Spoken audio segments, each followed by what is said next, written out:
Well, hello. I'm Alfred Lambermont Weber, and as has happened before in this COVIDGATE series, it appears as though our guest, our host, 7 of the UK, once again has been blocked by the deep state there.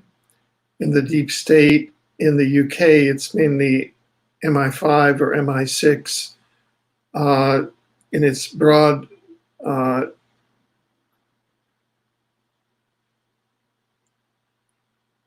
infrastructure known as 7gate. And allegedly, Dave, all of this has been in the planning for the last 24 hours, and both of them have been blocked from joining us.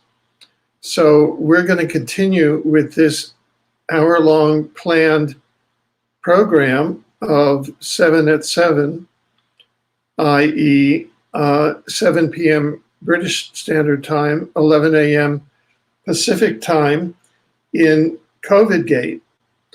And the subject that I'm going to pursue as the co-host with 7 from the UK is one that a colleague of mine, Rip Holmes, from Miami, Florida, yesterday posted on Twitter.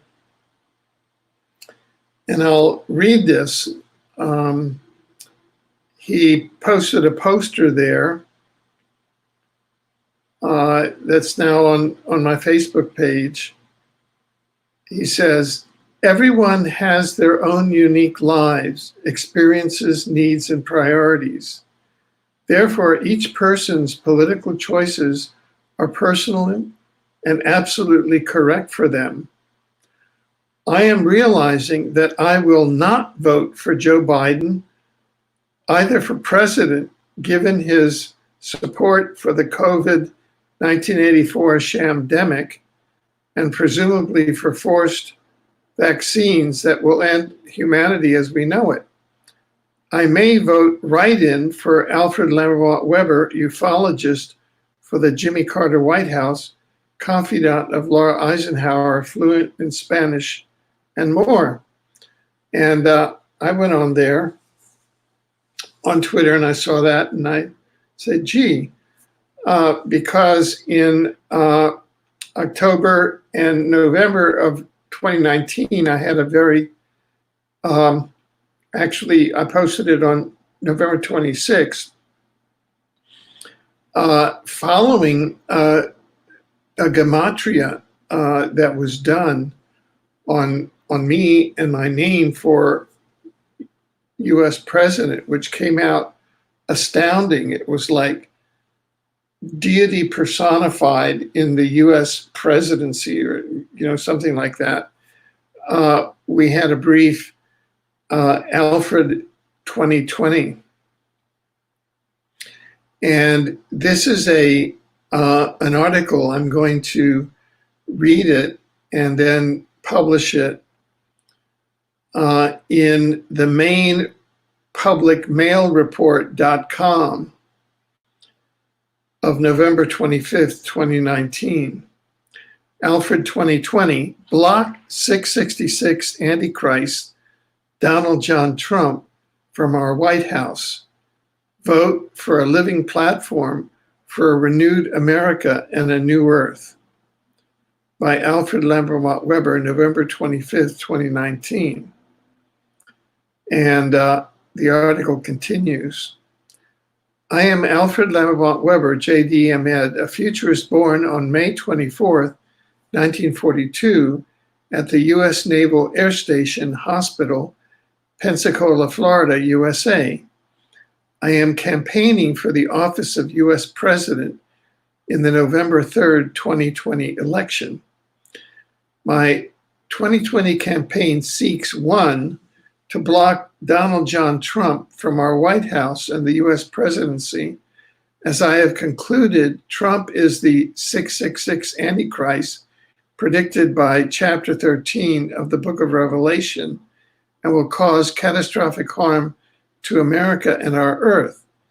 please click here to review the detailed reasons for my conclusions. And there I go to a blog post that is entitled Pope Francis versus Donald J. Trump is actually the false prophet.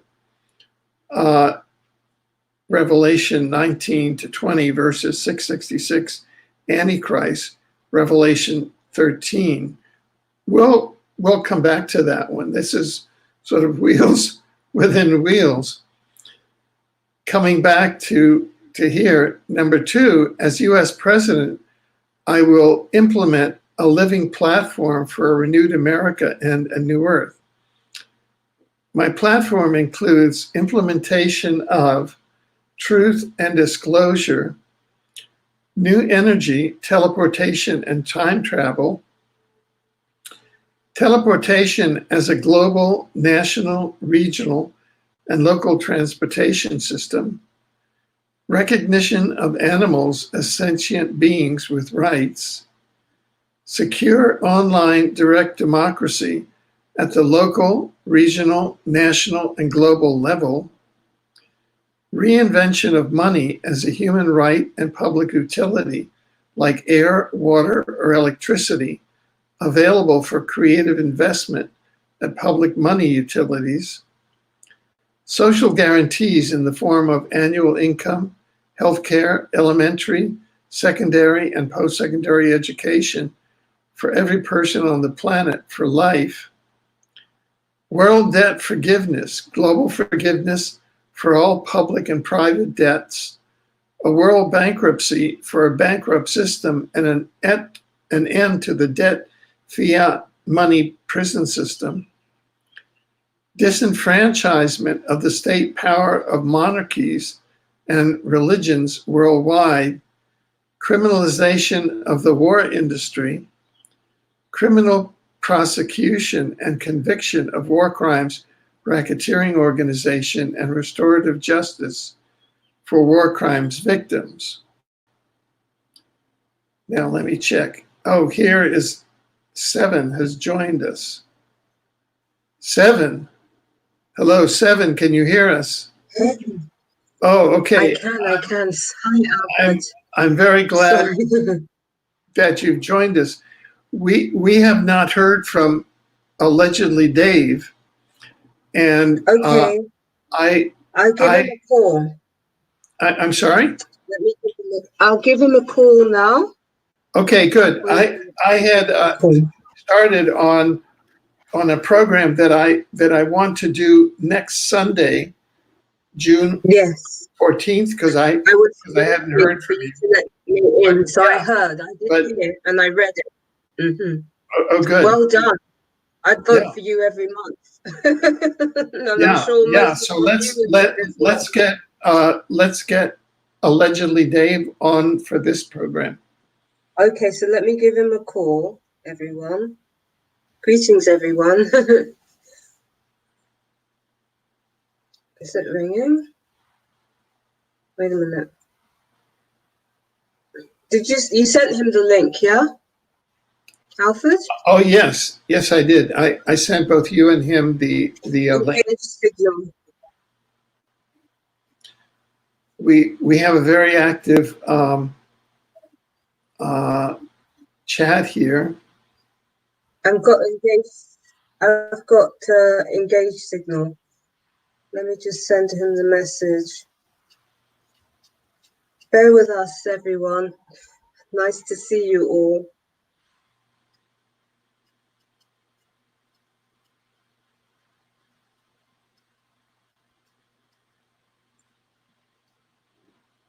Okay, I've sent him a text message, so we just wait for a response. Okay. I tried to ring him. When I ring him, it's an engaged signal. Let me try again. Engaged signal, and it cuts out. All right. Yeah. Well, Alfred, should we recap on the show, or you want to talk about your? Well, no. What inspired you? Why don't we do that one Sunday, the June 14th, and why don't you, Seven, jump into some of your issues? Would you like to do that? Okay, well, this is a COVIDGATE update. It's a daily update, really, to just bring the issues that are of concern to most people right now. The major fact that we're being lied to is of serious importance. In addition to that, we have all the crimes associated with what we now call COVIDGATE. And so I personally think that we need to turn our attention to the root cause of all of this. And of course, the root cause is that we have rogue elements that are occupying positions of power right now. And until those rogue elements are removed by the people and replaced by an ethical government, ethical people, I actually don't. I don't believe that the whole centralized government or system of governance is working. I don't think it works anyway. Personally, I think we need new structures, which is why we're building a new blueprint. I feel that we should essentially be self-governing. And I think that the system that we need to move towards should be one that is in akin with the golden age of humanity, where we want to be, which is autonomous structures basically where people are governed as communities at a local level rather than having a centralized position of power, because as we know, power corrupts absolutely. That's usually the situation. Unfortunately, some people, it goes to their heads. And so the way that I'm looking at this situation is that we have no current governance, because none of it is representative of what the majority of the people want. A lot of it is pushing rhetoric which is racist, abusive. They are non-accountable for crimes against humanity. We know that a lot of the atrocities that we've experienced have been pre-engineered and even rubbed in our face with Operation Mockingbird and such the like. So we need to be moving away from structures that seek to control masses of people.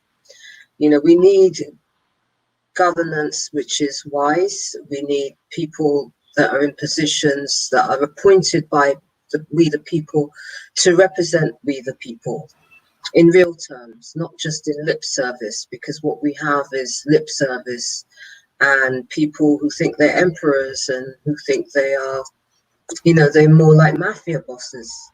That's what we have. We have mafia bosses, terrorists, slave traders, the descendants of slave traders quite often, more often than not, who generally resonate with that mentality, the idea of having control over lots of other people.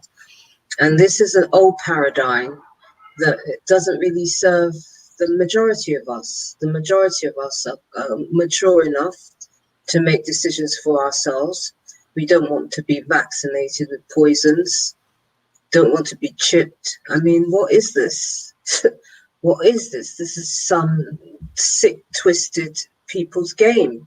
This is what I see. I see people that are bullies, thugs and bullies who have manipulated their way into positions of power that are controlling the puppets that are in the front, that usually don't have their own mind anyway.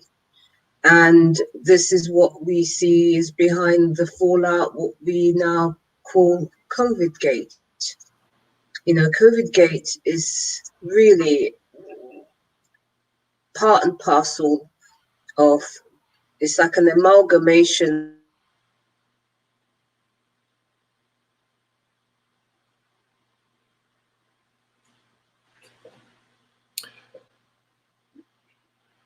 We seem to have lost Seven signal again, just as she went into explaining what COVIDGATE is, and in a very articulate way, and that happened with our first program in the COVIDGATE series, which was trending upward on YouTube, and then YouTube took it off. We went and put it on to Brighteon, and as soon as we did that, YouTube and I filed an appeal with YouTube showing that the content of the program was based on replicable science. Oh, here we go. Here's Seven again. Okay, good. Welcome back. Okay, back. What happened there, right? I was on a roll as well. Yeah, I mean, as I was saying, I think most of us are sick and tired and fed up of all these, the madness. It's constant madness. It's the engineering of one madness after another, day after day after day, and people who are hell-bent in making our lives a misery. Clearly, you know, we have what we call COVIDGATE is an amalgamation since 9/11. You know, it's been one atrocity after another, false flag after another false flag, and they just get bigger and bigger and bigger and bigger. And it's snowballed to now what we call who it affects. We have a right of reply. We have a right to basically say, sorry, no consent. We don't consent to vaccinations. We don't consent to 5G. You know, we don't consent to being chipped, shackled, enslaved, exploited, oppressed, suppressed. We don't consent to it. You know, we seek to live in truth, harmoniously amongst each other, regardless of our different ethnicities, our different cultural backgrounds, our different perspectives. You know, more the merrier, as far as I'm concerned. You know, the more people of different points of view, the more creativity, wonderful forms of creations we will have.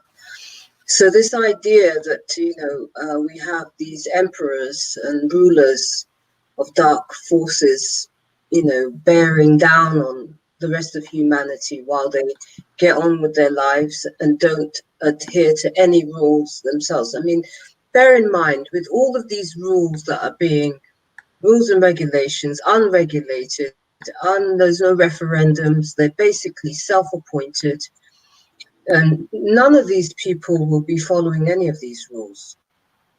You know, I mean, who are they to make these rules in the first place over anybody's lives? And I'm just surprised, I really am surprised, everyone, that, you know, people are not screaming, get them out. You know, I mean, like Iceland, I think it was 2008 during the swine flu, or it was either swine flu or bird flu or whatever flu it was, another pandemic. I think Iceland basically could have been 2009 or even 2010, whereby they just said no way, and they pulled these people out of power, some of which are still in prison. You know, they dismantled the media, they dismantled the government, and they said, we're not having it, you know. And it's interesting because I always think about, you know, places like Iceland to be more the placid nations of people, you know, and it turns out that they're kick-ass. You know, they took no nonsense. And we have the whole world right now with these mafiosos, because that's the only way you can describe it, you know, the money that has been rolled out with this COVIDGATE situation. the expenditure they've spared no cost. You know, if you consider every bus stop has something about COVIDGATE, every shop, every street corner has a flyer, every train station, everywhere you go is an announcement about this whole COVID situation. That is an awful lot of money that has been spent across the world to push a, a barefaced lie, a barefaced lie to make it stick. And I have a real problem with that, and I'm sure many of you do as well, if not all of you that are watching this channel. And this is why we're doing this on a daily basis. I will have a look at some of your comments. We're waiting for, allegedly, Dave. I've sent him a couple of messages, and he did say that he would be available to come on. I know that he was supposed to come on to the press conference on Friday, but the link didn't get to him. So there may well be sabotage to prevent him. I know that he's speaking across the country. He's been in Birmingham, I believe. So I'm going to have a look at the comments to see what you guys are saying. This madness has been happening because when the White House, this is from Zena. Hi, Zena. Positive powers haven't acted against the ones perpetrating all of these crimes against humanity. Don't take them out on time fast enough. Very true. Very, very true. You know, the people that we've appointed.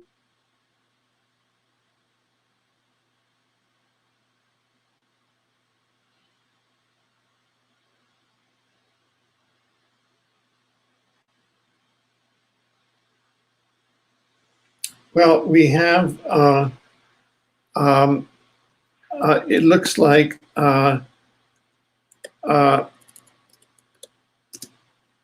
it looks like 7 has been knocked off again, and you can see the extent of the COINTELPRO and the opposition. You know how concerned the powers that be are that these messages get out.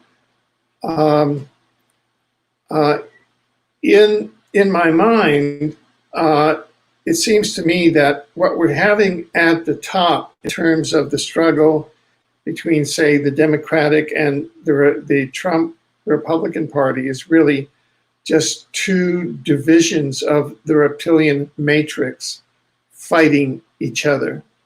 And what occurred is that starting in 2012,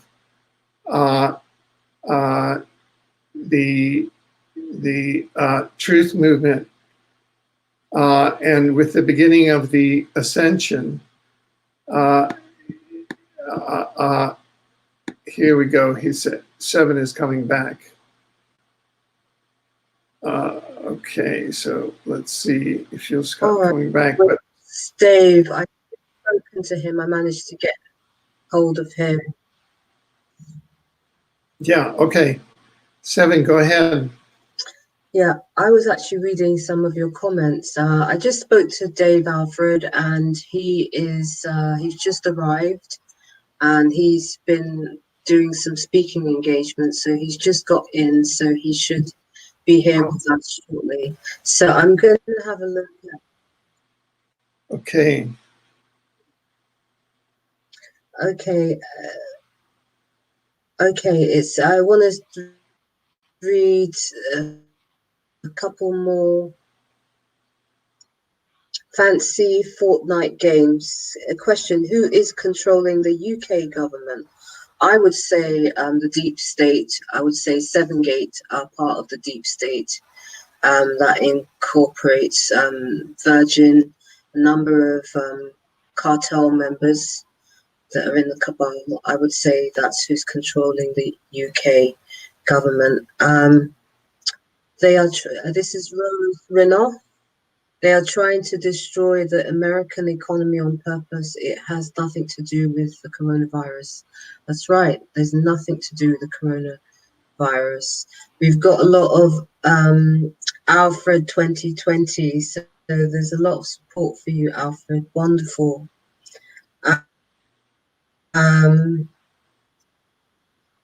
Yeah, these people mean business. It's not a game. It is a game to them. Our lives are a game. You know, that's why they put it in plain sight, whatever they do. And we have to control the narrative, and we have to take our power back from them. And we also have to acknowledge that we currently don't have any government. There isn't against the agree, Alfred. Alfred, can you hear me? Well, Alfred, can you hear me?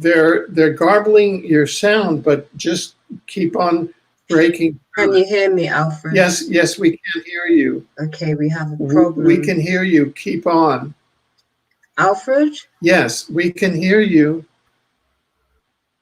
We can hear you. Just keep on talking, Seven. Frozen. Yeah, so they're playing with Seven's signal. Have you frozen? In order to block her, you can see that this is an example of the deep state, of the Luciferian matrix, of the reptilian matrix actively blocking human souls that are coming online to get the message across. And so you can see that 7 is being blocked here. So that is, and so you can see what is occurring here. Now, and so there she goes. She's been blocked off again. And thank you. One comment is they're jamming you, but we can hear you. So we're just going to go and continue through the various initiatives that we've started here. The platform that we are bringing forward in 2020, and we're going to be monitoring here at the same time, is a platform of number one, truth and disclosure.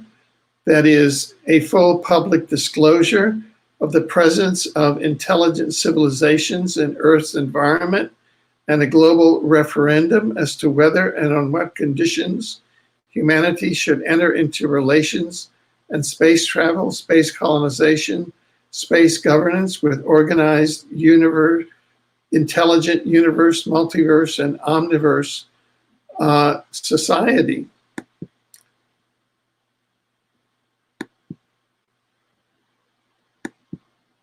Secondly, new energy, teleportation, and time travel.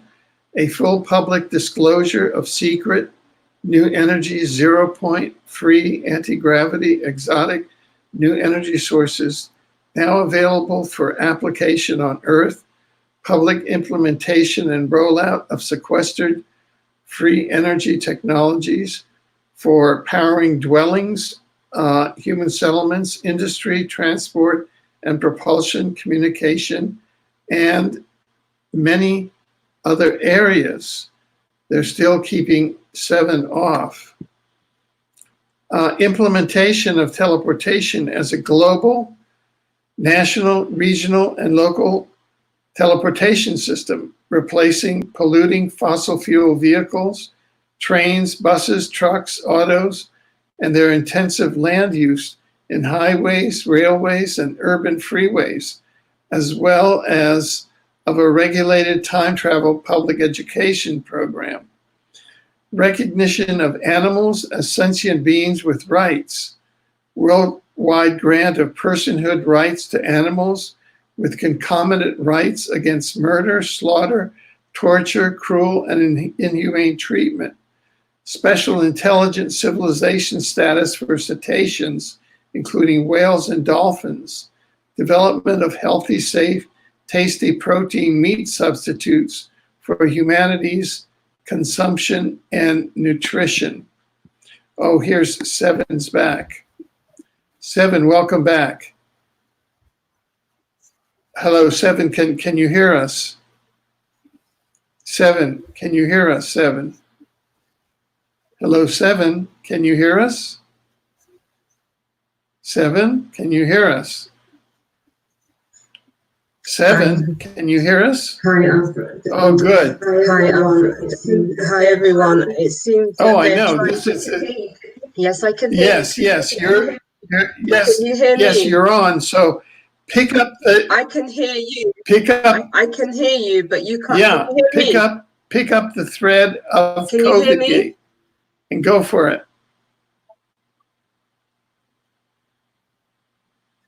Pick up the thread of COVIDGATE and go for it.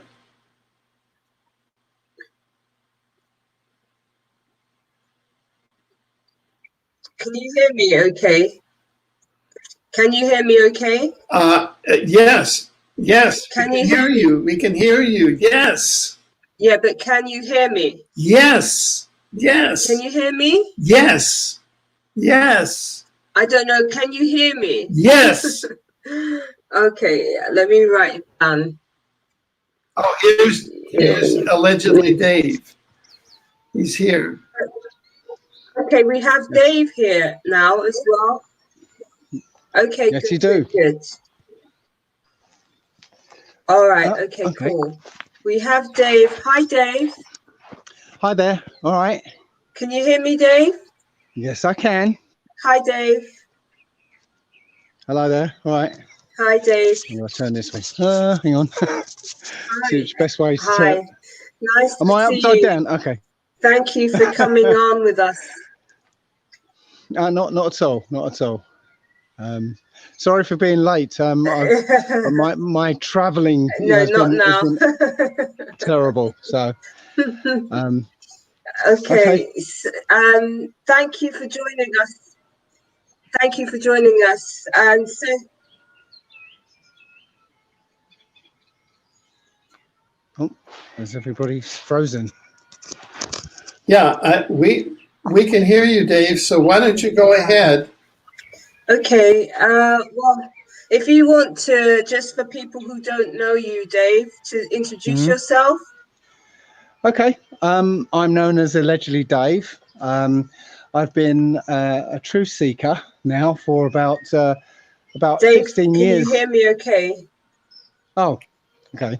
That's like you can't Can hear you me. hear me okay? Yeah.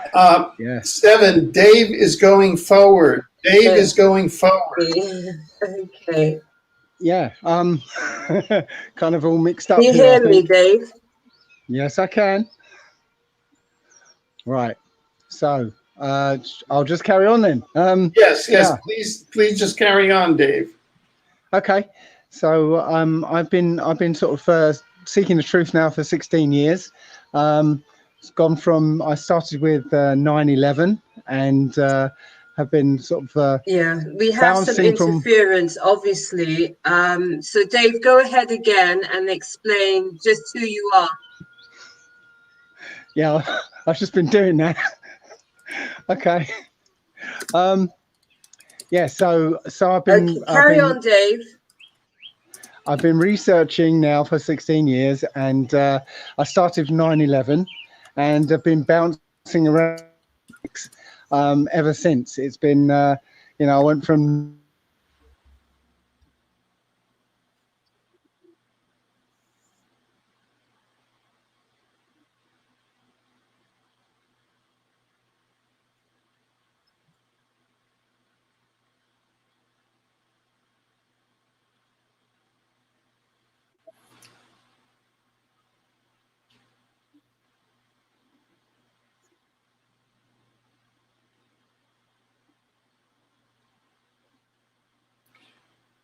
Now, it looks like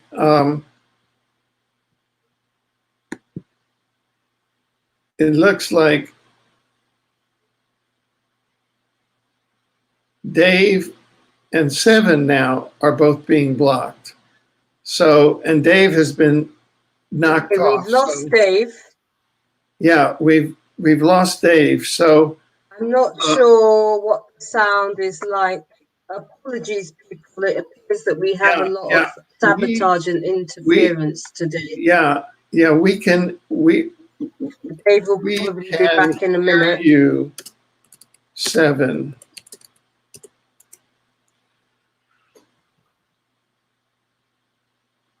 Okay, 7. Yeah, we have a lot of sabotage.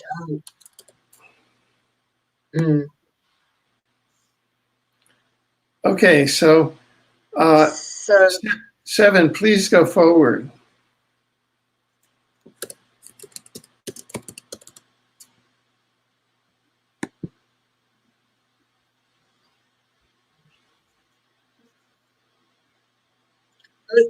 okay, well, we're gonna see if we can get Dave back, but you know, yes, I'm speaking. I just don't know whether you can hear, if everybody can still hear us. We have a lot of interference, unfortunately, today, people. So please accept our apologies. But if you can hear me, okay. Yes, okay. So hopefully you can hear me. Can you hear me now, Alfred? We can hear you. Wonderful. Okay, so as I was saying before, hopefully we'll get Dave back. I want to get his feedback in regards to the whole COVIDGATE situation and what your concerns are. It's really bad. It's really bad. I mean, you have no idea, people, what happens even before we come on. I have my internet is cut. The supply is cut. It's just crazy. And right now, they're afraid. They're afraid of the fact that we are onto them. We don't want what they're offering. We're not buying into the lie anymore. And unfortunately, we have a situation where this is how they carry on. You know, they either try to sabotage the truth or they block us from speaking the truth. They sabotage devices. And this is this is part of COVIDGATE. You're seeing it for yourself. You know, if they weren't lying and deceitful, they wouldn't have a problem with any of us sharing our views, because that's the way the world is supposed to be. We're supposed to be able to have an intelligent discourse, particularly if they are bringing in things into the world that affects our lives in detrimental ways, particularly when we hear stories of people that are dying inside hospitals and nurses coming forward and telling us that these people are actually being murdered. And obviously all the talk about 5G, we have a serious situation. So therefore, we have set up this platform so that we can voice what other people think, what you think, and bring your views forward so that we can get this information out into the public. And so I'm going to look at what else you guys are saying. It's a disgrace. To be honest with you, it's an absolute disgrace. You know, we did a press conference on Friday. It was, as soon as it started to pick up momentum and get a lot of views, they took it down.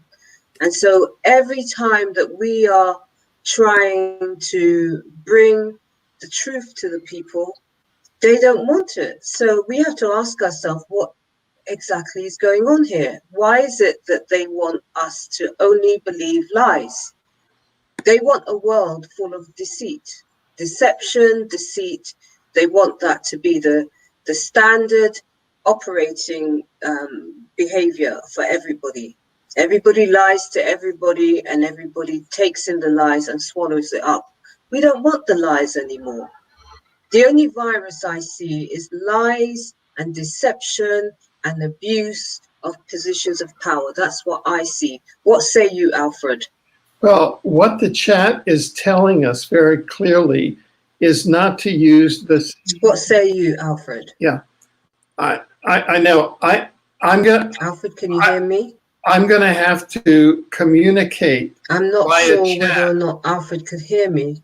Okay. Can you hear me, Okay. Alfred? 7, you are I'm not being getting any blocked response from from hearing Alfred. me. Now, people, can Look at the you chat, please. hear me at home? Can somebody type into the chat so that Yeah.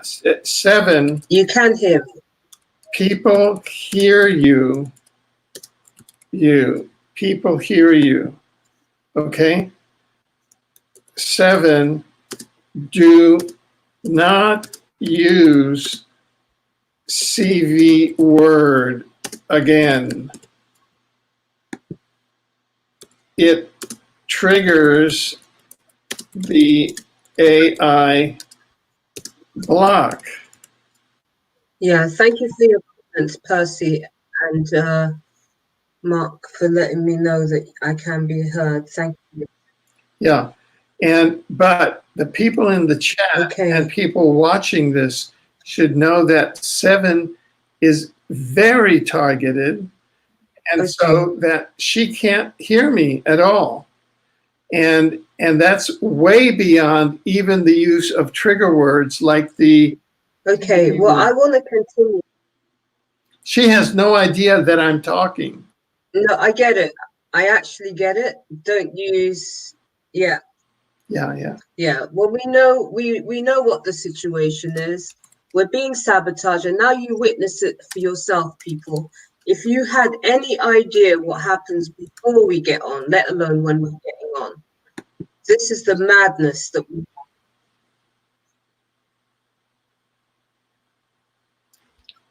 Okay, so what I'm typing in the private chat to 7 is, look at my lips so that you know I am. I can hear you, Alfred. Oh, I'm you just can? not sure that you can hear me. Oh, of course. I can hear you. Okay. Okay, so Mark is saying go ahead and speak. Thank you, Mark.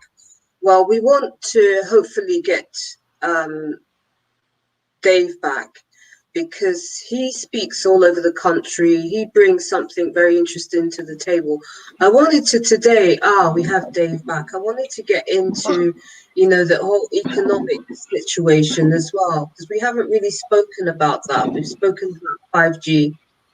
Hi, Dave. How are you? Hiya. Give me a second. I'm just going to plug your headphones in somewhere. Okay. So let's get into it. Right. Sorry about that. Let's get into it, Dave. So when I say to you the title of this show, which is COVIDGATE, I've said it. Sorry, people.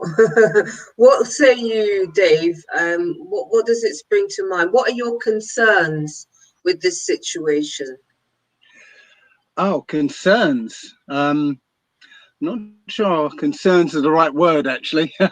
I've been looking into it for the last 3 months, and I know that there is no such thing as a virus as such. It's I don't know if you know that I wrote a book about health, the human body, how it works and everything, and that was about 6 years ago I wrote that book. And even in that book, I found out that the germ theory was essentially it's discredited. and essentially viruses are things that your body produces, you know, in response to toxicity. So you can't actually catch a virus. So as soon as this viral pandemic started, I knew obviously there was something up. It wasn't what they were saying. So you know, the long and short of it is that the only way that you can catch a foreign virus is if it's injected into you. You know, simple as that. So what we do know is the person pushing this whole vaccine for this virus, Mr. Bill Gates, is the one orchestrating the whole thing. You know, he's literally paid off every single actor in this whole game. Yeah. So in this country, we've got a guy called Chris Whitty, who's up front, you know, up the front there, sort of pushing the government policy. We know that he got $40 million from Bill and Melinda Gates. We know that Neil Ferguson, who's the one behind it's Imperial College, or working for Imperial College, they got I can't remember the figure offhand, but they got paid off by Bill and Melinda Gates. The Gates Foundation are literally behind every corner, under every rock you turn over. There's Bill Gates. So we know that, you know, he's the one. Obviously there's a system behind him, but he's the one up front pushing this. And when you dig into Bill Gates, you find out that his whole story, his whole backstory is fabricated too. You know, it wasn't this fairy tale, you know, computer geek, you know, turned good and you know, making lots of money and you know, by his own skill. It was he was engineered into place, and it looks like he was groomed to play this role right here and right now. You know, his family are eugenicists, and you go back far enough, you find he's part of the Rockefeller family.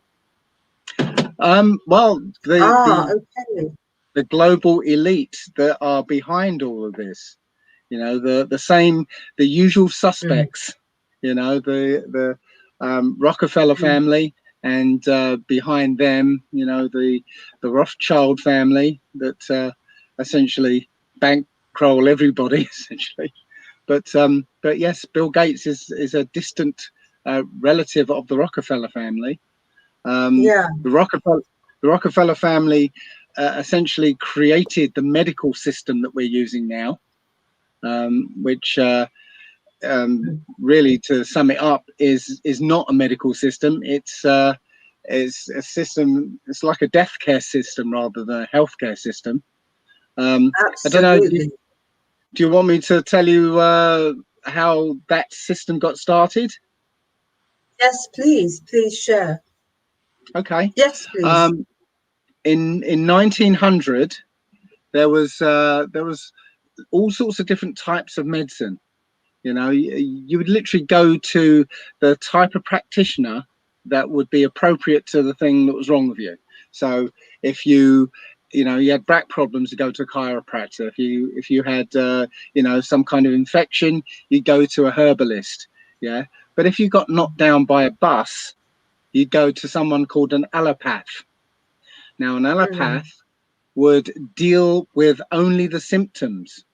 So in the case of being knocked down by a bus, it would be, you know, the bleeding, stop the bleeding. It would be set the broken bones. It would be, you know, triage care, that sort of thing. They wouldn't be concerned with the cause because that would be the bus. Okay. So what the Rockefeller and Carnegie Foundation did, they sent out a guy called Abraham Flexner to go around America and make an inventory of all the types of medicine, and basically come back and make suggestions. And what they ended up doing was funding, I mean massively funding, just allopathic medicine. So they started medical associations that only dealt with allopathic medicine. They started medical schools. They wrote medical textbooks, all, you know, pushing allopathic medicine. Wow. Every other It type seems that, of medicine. Sorry. Sorry, I thought we lost you then, but continue, Dave. Go ahead. It's really interesting. Go ahead. All right. Okay. So all the other types of medicine just got pushed to a kind of lunatic fringe. So, you know, simply by the application of lots and lots of money, allopathic medicine became the predominant form of medicine, mainly because they could, you know, they would treat all symptoms and only symptoms with petrochemicals. And the Rockefeller family had cornered the market in oil, their own Standard Oil. So, yeah, sorry. So yeah, they own Standard Oil, so they cornered the market in oil, and then cornered the market in the chemical industry that came out of the oil industry, and that chemical industry turned into the pharmaceutical industry. So literally, they found more uses for their worthless black sludge that came out of the ground. Wow. So that's what we've got. We've got allopathic medicine, which I always describe as, you know, if you've got if you've got a car and the engine warning light comes on, yeah, you take it to a garage and the mechanic takes the bulb out. So now the problem's gone because the symptom is the bulb, you know, coming on. It's not the problem, it's just the indication of the problem. Yeah, yeah, absolutely. So by taking a bulb out, that's treated the symptom, but the problem is still there, still getting worse. And then later on, something catastrophic happens, and the allopathic mechanic will say, "Oh, it's got nothing to do with that light bulb that went on. It's something completely different." Yeah, so that's literally how the medical system works. And so it kind of looks like it works to most people, but literally it's killing people slowly. So the Rockefellers instituted that, and now they've got it sort of ingrained in society. So we accept it as you know, with all the lies they tell, accept it as you know, the best sort of medicine you can get. So now they've just, you know, used this massive lie that they're telling, and now just extending it with this lie about germ theory, and you know, making us believe, using their Hollywood and their media to convince us that, you know, you can sneeze and all these invisible microorganisms can float in the air, and then you breathe them in and they will attack you and they'll kill you. No, it doesn't work like that at all. And literally, absolutely, one set of families is orchestrating this and literally controlling the world now. The whole world is in lockdown over a set of lies. So when they did this event basically. 201, yeah, when they did this event 201 simulation, that was the dry run. You know, they literally had all the players that are working this pandemic hoax today. They were all simulating their roles in event 201. So you know, how obvious does it have to get? How obvious does it have to get before the masses turn around and look and say, this is a bit odd. You know, why is it only Bill Gates is, you know, that's pushing this? You know, he's a computer software salesman after all. What he's not a health expert, even though he tells everybody he's a health expert. He's got no medical qualifications. He knows nothing about epidemiology or virology or anything. He sells computers. So why are we listening to him? You know, it's kind of ridiculous. But the I guess the prescient thing, How key is it point that he's here, able to get it this far? Money, because you know this. I'm just saying, Dave. I mean, when you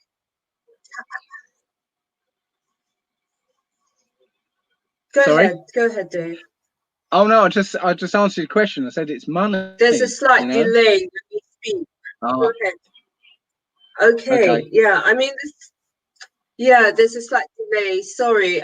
You know, I'm miffed that we haven't seen the world up in arms about the situation yet. Like, really, in the same way we now have countries, you know, kicking off about the George Floyd situations. And obviously a lot of that is agent provocateur, Antifa, Black Lives Matter. It's all an engineered situation. However, there is a feeling of sick and tired of the BS that's going on. You know, the evil, the racist evil, the killings of people. I mean, the killings of people in the hospital it should have people up in arms. It should have people up in arms. The fact that we have these rogue governments, these rogue people, they're not even governments. They're just rogue entities that have taken up these positions of power.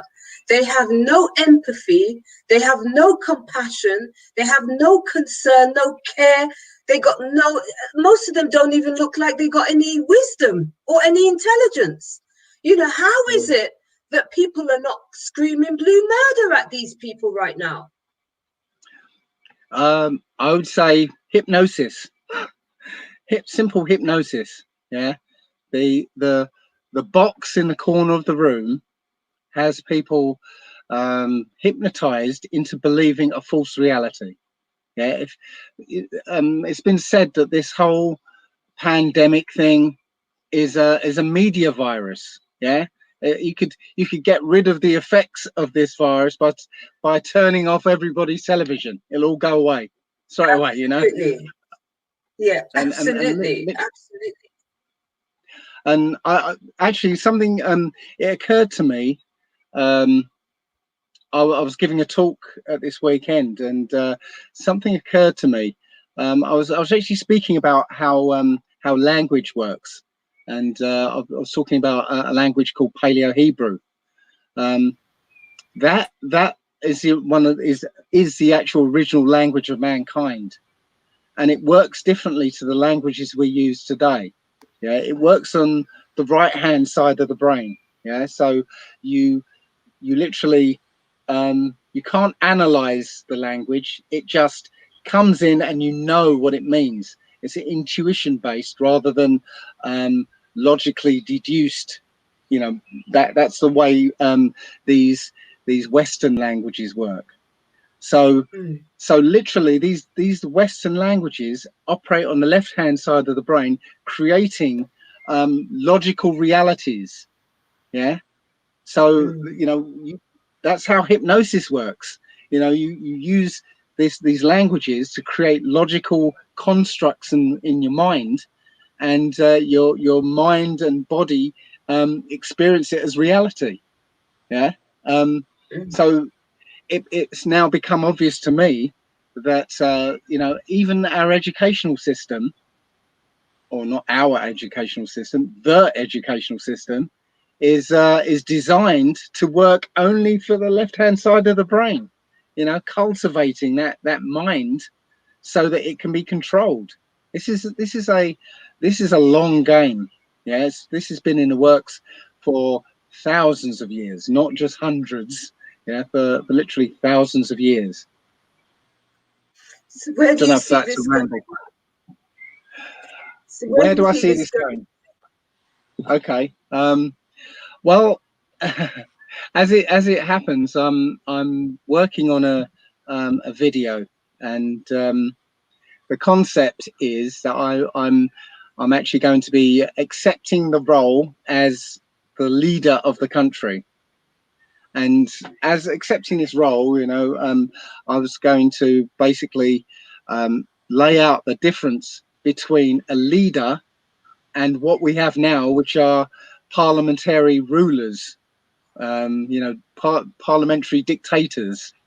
And the difference is kind of, maybe not obvious, but there's a graphic that shows the difference. It's like you know, a rock, a large rock with people dragging this rock, and a ruler would be the one sitting on top of the rock pointing the way. Let's go, you know, let's go. Yeah. The leader would be the one in front, the first person pulling the rock, pointing the way. You know, let's go, let's pull. Yeah, that's the difference between a leader and a ruler. Yeah, we've got rulers. These rulers will declare war and demand that you send your children out to war. Yeah, while their children stay home. You know, a real leader would be the one leading the charge. Yeah, and that's what I was basically going to put across. And the reason I want to do this is because there is no way to deal with the system by using the system. Yeah, the only tools we've been given are given to us by the system, and the system is designed so that the system doesn't change. Yeah, so there's no, you know, the system literally has to go completely, be totally dismantled. Yeah? Absolutely. So my agree. Yeah, so my view, my alternative would be essentially a benign dictator. Yeah, a benign dictator who has no power over people, but power over organizations and you know, commerce and things like that. And essentially, you know, my if I was a leader, my first job would be to arrest and try every single member of parliament, the whole parliament, take them all down. Doesn't matter if they're on the opposition side or not, they're all complicit, all of them. Okay, take them down. Take all the banks, take them out. Take all the media, anyone who works for the media, yeah, anyone who works for the pharmaceutical companies. And it doesn't matter if they work on the front desk, you know. The point is that at some level, you know that you're working for an evil company. You can see what's going on. You know you're not doing the right thing, but yet you make the decision to take the paycheck anyway. Yeah. So I'm sorry, it's time to pay the piper. Yeah. You make that decision, right? Now it's time to pay. Right. So So my question is, because you're talking about essentially what Iceland did, and I mentioned that a little bit earlier. Iceland, I don't know if it was 2008 or 2009, but they literally, during the swine flu, bird flu fiasco, they went in and they ripped the whole thing to shreds and said, we're starting again. They removed the members of the government. I don't know if it was both sides, but they had a rogue government. They had a rogue media, rogue bankers, and they literally got rid of all of them. So the hypothesis that you're putting forward is not so unrealistic. This is something that we've seen done in Iceland. What is stopping us from doing that right now?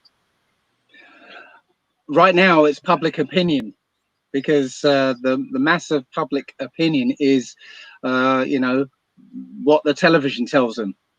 So the cure for that is allowing them to see the alternative, allowing them to see what these people are actually doing, because you know, the mass of the people out there, I call them muggles, the mass of the muggles out there are hypnotized into this Disneyland version of reality, which is what the television is putting out, you know.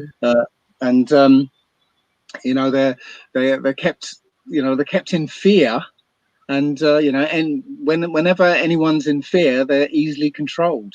You know, they'll do whatever somebody who say, I know what to do, will say. You know, if they say that, if I know what to do, and they'll follow them like sheep. Yeah. So have you seen the UK? What's it? The UK lawful rebellion video, which is they're using part of the Magna Carta. Is it Article 61? Yep. Article 61 of the Magna Carta, which basically states that, you know, when you have tyranny, you have the right to lawful rebellion, basically. Mm-hmm. And what say you about that? Because on the 24th of May, apparently there is a video of them handing over the document for sedition and treason. How credible do you think? Do you know anything about that? And what's the likelihood that any of that has got weight? Well, you know, technically it has got weight, and in actual fact, the barons, and you have to know a bit about the document. The barons actually got together in 2001 and essentially instigated lawful rebellion back then. I'm a little unsure of what they're actually, you know, this group are actually doing now, but I'm telling you, this happened in 2001, and 2011 was when I kind of got involved, and I sent my letter to the Queen, basically revoking my right to revoking my consent to be governed, essentially. And I'm actually writing a version of that same notice as an alternative to these ineffectual petitions. Yeah, and nobody in the government looks at these petitions, but what would be even more powerful than a petition is thousands and thousands of people revoking their consent to be governed. You know, that's the government, the monarchy, they all rule by our consent. You know, we're the power. We give them our power to essentially rule over us. Actually, in the as far as government's concerned, we don't give them the power to rule over us. We give them, the power to serve us, essentially, because they're our servants. But we give them all the power. So when we revoke that power, then they don't have any. So exactly.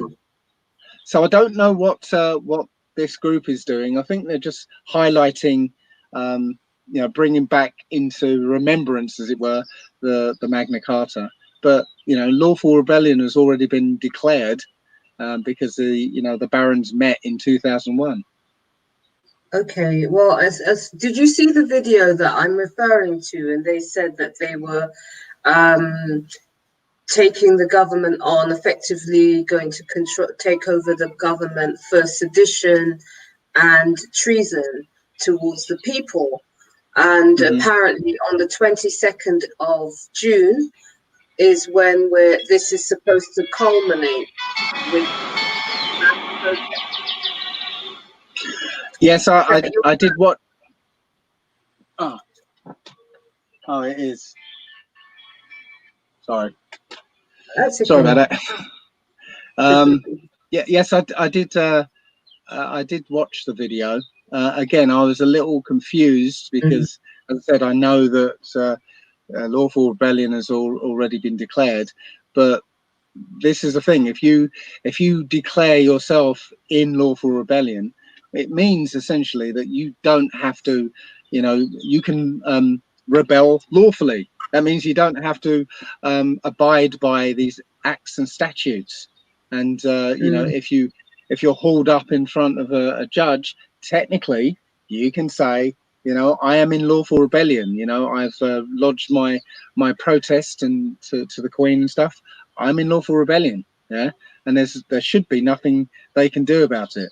But we are sort of under a criminal government. They're literally they're criminals. So they have no regard for the law.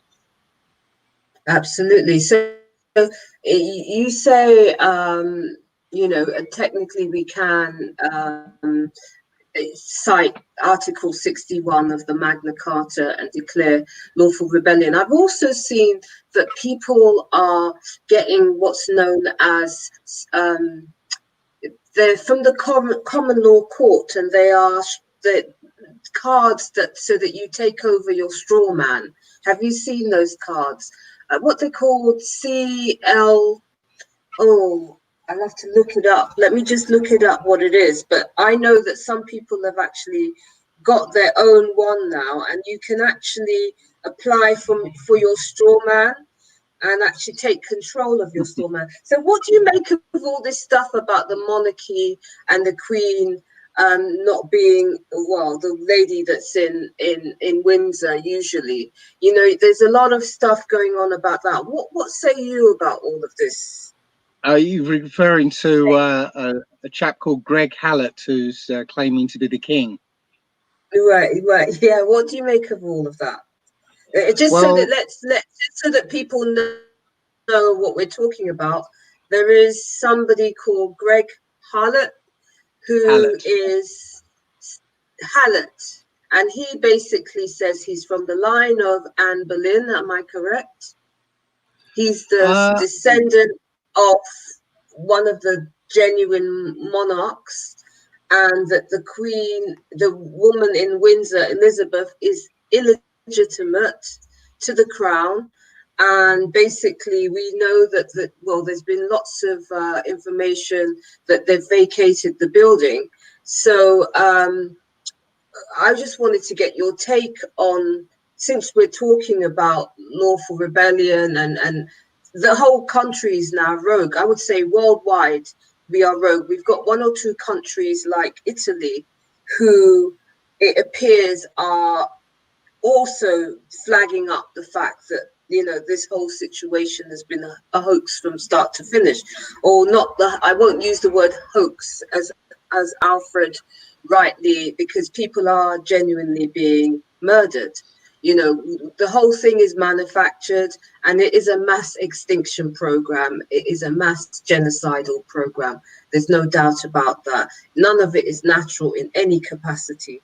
So I wanted to get your feedback and just find out what you feel about the fact that there is nobody there. They're saying that there's a new king of England, etc., etc. I wanted to get your feedback on that. Well, I didn't know about Anne Boleyn being mentioned, because I literally went on his YouTube channel and watched one of his videos, and he from what I understood, I might have got this wrong, that he said he descends from Queen Victoria, and you know, his line is the legitimate one, and you know, Elizabeth's one isn't. But the point I made on his channel, I actually posted a message on his channel 6 times, and it got deleted 6 times. And I basically wrote back saying, you know, why are you so afraid of the truth? Is this, you know, this the sort of king you are, you know? So what I posted was. So is it him deleting it, or was it? Well, was it was it his him channel. deleting the messages, or was it? It's his Is channel, it YouTube? so yes. So I assume it was him, but And what was the messages? Right. Well, I said, did you leave? well, it was basically. So if you say you descend from Queen Victoria, you know, it doesn't really matter if you're the rightful heir of that line, because the real royal family ended with Charles Here II. we go. It ended with Say Charles that II. again, Dave, because you Okay. repeat what you said, because you disappeared for a minute. Okay. I said that it doesn't matter if, you know, his line is the real one of Queen Victoria's, because that whole line was illegitimate anyway, because the real royalty ended with Charles II.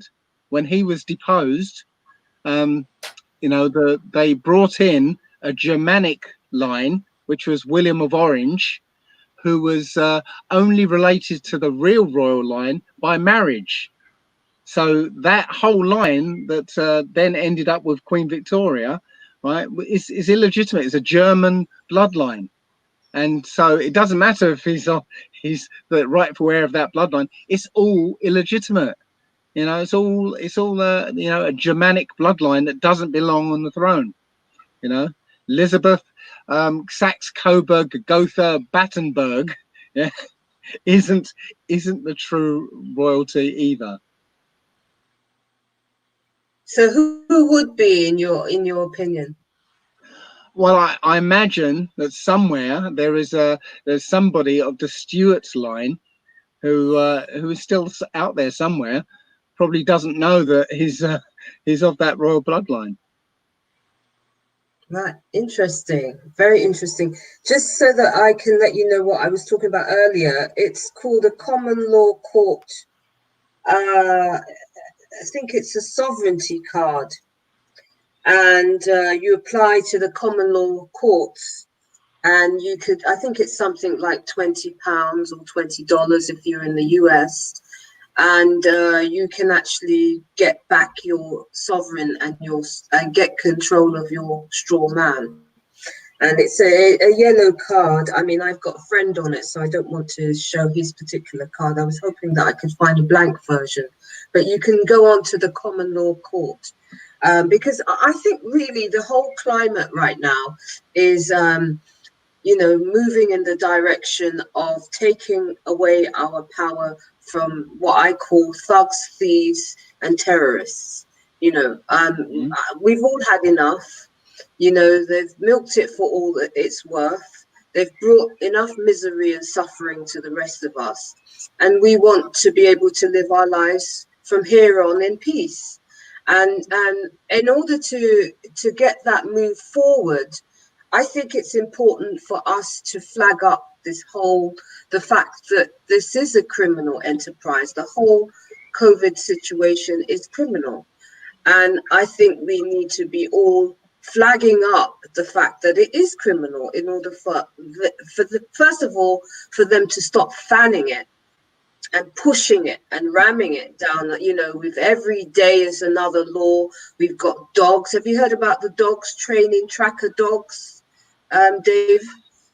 They're training tracker dogs. We've got tracker apps.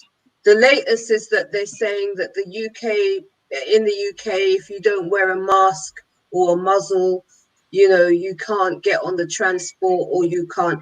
I mean, these are bullies. These are bullies. Yep. These are not people that are concerned about anybody's health. These are concerned about actually telling people what to do and forcing people to do as they say. That's what I see. What say you, Dave? I think it's more to keep people frightened.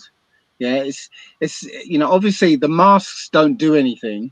Yeah, you know, even if viruses were airborne, yeah, they're so tiny, right? It's like a mosquito to a chain link fence. Yeah, the mask will not do anything against something of virus scale, not even at bacterial scale. Yeah, it's simply for the fear factor that you look around and you see people with masks on, yeah, all over everywhere. Yeah, just like the fear factor of going into, you know, the center of London and seeing nobody there. Yeah, nobody on the street. That is terrifying. Yeah, it's telling people that there's something to be scared of, and the point is they want to keep the fear going, so that you know, people are ready to take the vaccine when it comes out. The only problem is this whole COVID-19 narrative is falling apart, and people aren't buying it anymore. More and more, and people are kind of you know, getting fed up with the whole idea, and losing the fear of it.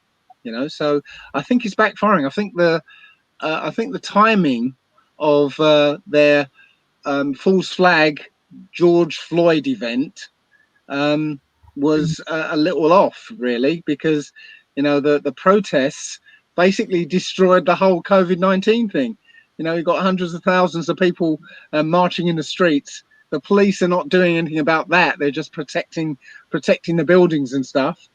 That means, well, that means the whole idea is gone. You know, they can't enforce social distancing and all that if they've now accepted hundreds of thousands of people marching. Yeah, it's kind of ridiculous now. Absolutely. So, yeah, absolutely. And a lot of it is pre-engineered. I mean, we look at that whole situation. I think it was before it's news, they ran a story saying that people are protesting to George Soros for their payments, you know, for protesting, you know, which is hilarious, you know. So all the protesters are out there like protesting to get paid now, you know. So that's where we are with this whole social engineering experiment, from what I can see. I saw a video of a man who admitted that he was paid by George Soros, and you know, it's easy to get a job as a professional protester. He basically said, just go to his website and you sign up, and you know, you get a check. You know, so yes, it's but yes, I think it's all backfiring. I think it's all backfiring so on them, to an extent. Absolutely, but I mean, what, from your point of view, because obviously we know that people genuinely did die in the whole COVIDGATE situation. We know that 5G is very much a serious issue. We had Lena Powell who on the show, who's a 5G expert, along with Mark Steele. And they actually brought out information about what's happening in schools, you know. So they're rolling out all of this deadly technology. And what say you about that in relation to the public and the people starting to charge these people for crimes against humanity? Again, I think the charging people with crimes against humanity isn't really going to work. We had this kind of discussion before, that you know, the only teeth in this system is their system. Yeah, so you're not going to be able to use their system against them. You know, the courts belong to the Queen. You know, or that bloodline. The police belong to them, the army belong to them, you know, the government belongs to them. So, you know, you can't use any kind of system. Sorry, say again? I need to get some water. 1 second. Okay. I need to get some water. Wait a minute. I'll be back in a second. Okay. But I was just saying that you can't use the system against itself, because it's not designed for that. It's designed to keep itself exactly the same as always, keep the status quo. So you said something before. Yeah, but it's imploding, David. Yes, but you know, I say you can't use the system to charge these people with you know, crimes against humanity, because they'll just simply not get charged. It just won't happen. They won't. Okay, you might charge them, but they won't get punished because the system works for them. So I think the power is in getting the people to realize what's going on and having them turn away from these people. And you know, once there's a majority of people that know what's going on, right, that's when they get very scared, right? That's when you know, our power comes into play. When, as I said, as benign dictator, if I call on the people to okay, we want to take these characters. My solution is put them all on the Isle of Wight. You know, clear the Isle of Wight, place all these elites and the bankers and all these people who want to you know, want to do all this stuff to us, put them on the Isle of Wight, blanket it in 5G, and have all the CCTV cameras around them so we can watch every move they make. Give them all the vaccines that they had in store for us, right? Basically just turn everything that they're planning for us on them, keep them on that island, and that's it. You know, I'm not saying we kill them or anything. We just put them on the island, off you go. If you try and leave the island, well, you know, we've got CCTV and we've got AI that's tracking you every moment, so you know, we'll know if you try and leave. But you say that the system is their system, but Iceland managed to get rid of their corrupt government and their corrupt media and their corrupt bankers. So why is it that you don't think that we have the power to do it? Let's say everybody's awakened, everybody recognizes that this is a huge injustice that has taken place, a mammoth crime against humanity, and everybody's right, you know, we need something done about this because this went too far. You know, what say that we can, I think Alfred wants to come in here, what say that we can respond to in the same way Iceland then? Alfred, go ahead. Yeah, 7. Well, there was a very specific reason why Iceland. Alfred. Yeah, can you? Yeah, you can hear me, right? There was a very specific. Alfred? Can you hear me? Can you hear us? Let me send Alfred a message because yes, he's indicating like he can. No, he can. Just wait. Yeah. 7 is they have it fixed so that 7 can't hear me. There's a very specific reason why Iceland was able to do this. And as you know, Iceland is a matrilineal society. Everybody is somebody's daughter. It's not Johann's son, it's Johann's daughter. So the women overthrew the government, and it's a society that's run by women now, which is how society was.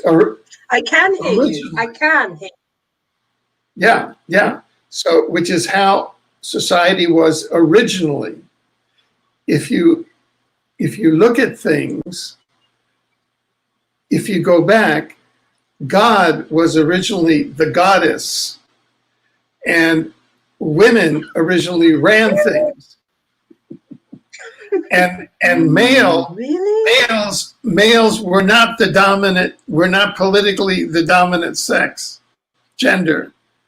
So I favor the Iceland solution because women are the most advanced gender.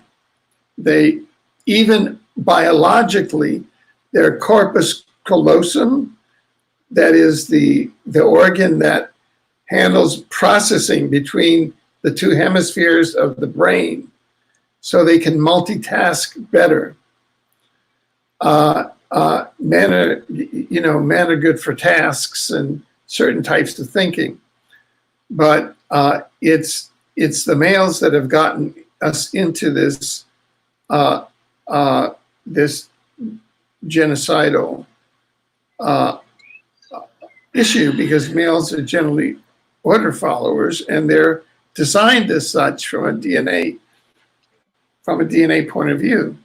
So the Iceland solution is a women's revolution, the return of the divine feminine, and I could see that allegedly Dave is having some problems with that. So there you go. Absolutely having problems with that. Well, no. First of all, it isn't males who are genocidal maniacs and psychopaths. No, it's a particular bloodline that is psychopathic. Yeah, a particular bloodline. it's not about women or men. It's a particular bloodline that has taken over this earth, has rampaged across it, killing, maiming, raping, and whatever. It's one bloodline. Yeah. The first essentially civilizations were not matrilineal. Yeah. They and there is no like hierarchy to gender. Yeah. Males and females were meant to are kind of equal and opposite. They're not one over the other. They're complementary. Yeah.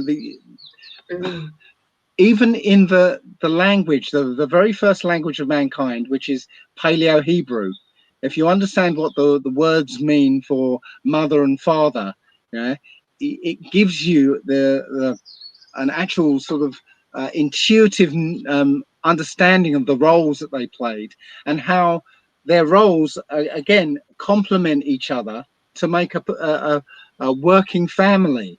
Yeah, as soon as you change those roles, the family breaks down, like we're seeing.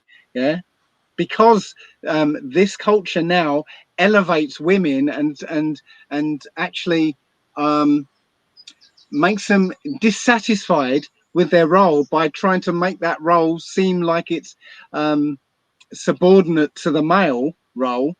Now you've got this situation where families don't work anymore, right? Because, as I said, the roles are there for a reason, okay, and one isn't superior to the other. It's just this society has created that divide. Absolutely. I didn't hear what Alfred said in that way. I think what Alfred was alluding to, I mean, when you say divine feminine, there are females within that whole bloodline and they're demonic.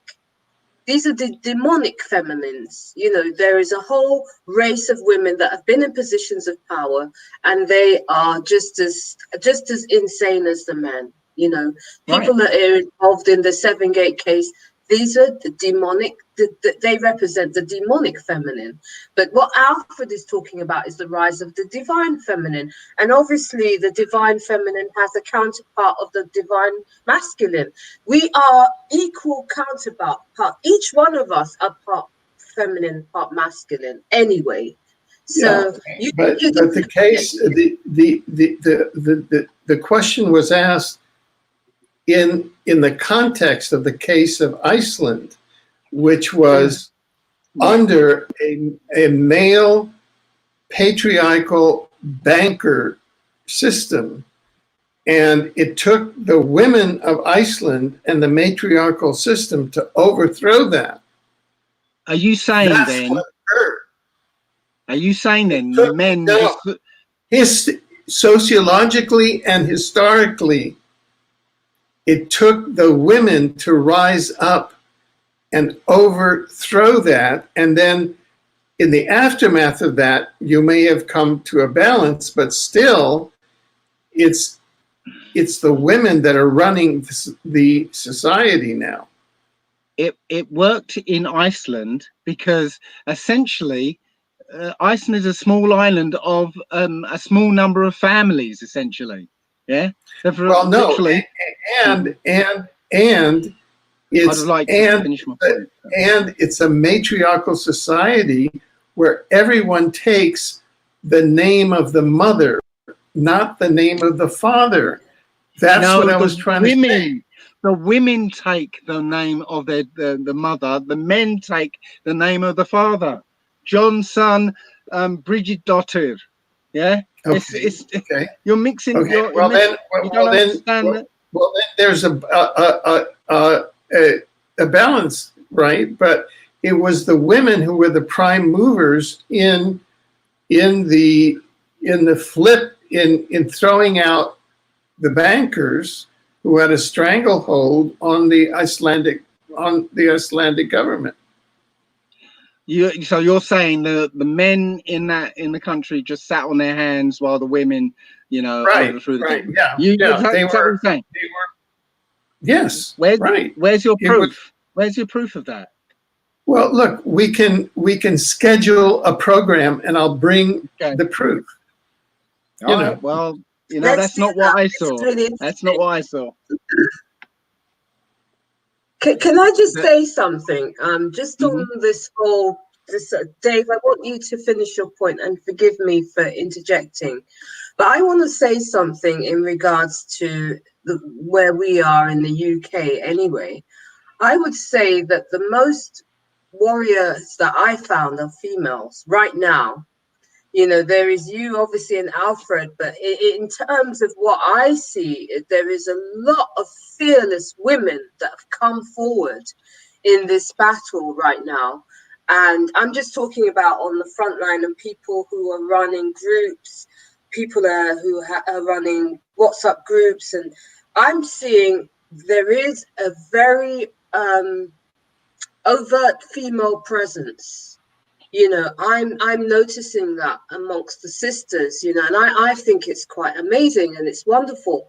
I'm not taking away anything from the masculine because, you know, I celebrate the masculine as much as I celebrate the feminine, the divine masculine as much as I celebrate the divine feminine. But I would say in my journey, I noticed that there's a lot of sisters, you know, the mothers, the grandmothers, that are coming forward in with a force, you know, with this whole COVIDGATE situation. Have you not noticed that, Dave or Alfred, in terms of here and not, you know, just from your own personal experience, and not really haven't seen that? You see, since you asked me,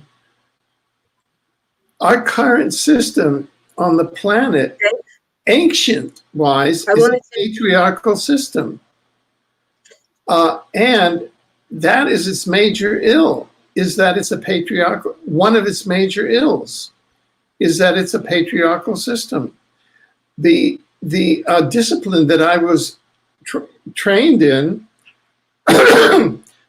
law, if you look at the legal profession, if you look at from an institutional standpoint, the courts, the judges, the law firms, it's male. It's entirely male. And it's a patriarchal system. And they are, and that extends into the families, etc. And that is and that is from a patriarchal God, which is the God of the Old Testament, which is the Saturnian God, Saturn, the Saturn moon God, which is a diabolical entity, essentially. And that, you know, and that's who the San. Okay, go ahead, Dave. Dave's expression is Yeah, I mean, there's a basic identity between paternity, the patriarchal system, and the diabolical, pedocriminal, secret shadow government that runs the planet now. And it goes to the patriarchal God, the false patriarchal God, which is really Lucifer, that has, you know, inserted himself as the God of the Old Testament, and you know, and has put himself down as the patriarch, and inhabits the courts, inhabits all of the professions, and inhabits the subconscious of most of the 7 billion people, to where anything that a woman says automatically is thought to be of less value. Right. Well, you obviously haven't really read the Old Testament, right? Because what you're describing. I'm sorry. What you're describing is the New Testament God, yeah, the God with a little g, yeah. That's not the Old Testament Most High. Yeah, you've got completely got it completely sort of backwards. No, Yeah? the Okay. the New Testament was commissioned by the Roman emperors from an Old Testament Judaic scholar on commission, a Judaic propagandist on commission. Okay, the New Testament and it's just a fabrication. The I Old agree. Testament, yeah, the New Testament is just an utter fabrication. The Old Testament is based on the Saturn Moon complex and the Saturnian god. Okay. Nope. Okay. Well, the Old Testament, the Most High of the Old Testament predates the Romans. Yeah, predates no. If I could finish a point. Yeah, no. Point, Alfred. The Old Testament is based on the Anunnaki occupation. Who's the Anunnaki? I'm sorry? Who are the Anunnaki? They're a reptilian race that essentially have occupied the planet, and by using the instruments of government, money, and religion have held humanity hostage. From where did they come? Where did they come from? They've come from on the Draco side. They've come from the constellation Draco. Okay. Unfortunately, this is a flat Earth. There are no people living on the constellation Draco. No, I know you hold the flat Earth concept and indeed, and so does the Old Testament. And the Old Testament, if you add in the books that were taken out of the Old Testament, it will tell you where these Anunnaki people came from. Yeah, it tells you who they are. Yeah, they're the same. What does it say? Sorry. From what you're saying, how does where do they come from then? From your understanding. Okay, well, in the Old Testament itself, there's like one line or one or two verses that mention it. It tells of angels that came down and had sex with women and created a hybrid race.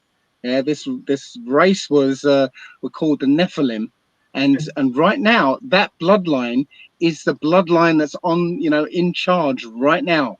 Okay, you literally put the books of the Old Testament together with the books that were taken out of it, Enoch, Jubilees, Jasher, and the Apocrypha. It tells the entire story, not only the story that's the past. It tells the present and the future. And seriously, I was an atheist for 40 years until I started researching the Old Testament, and literally it describes the world today, not just airy fairy concepts of the world today, but the physical structure of the world today. It describes it uses a colorful language, of course, but if you understand that language, it's right on point.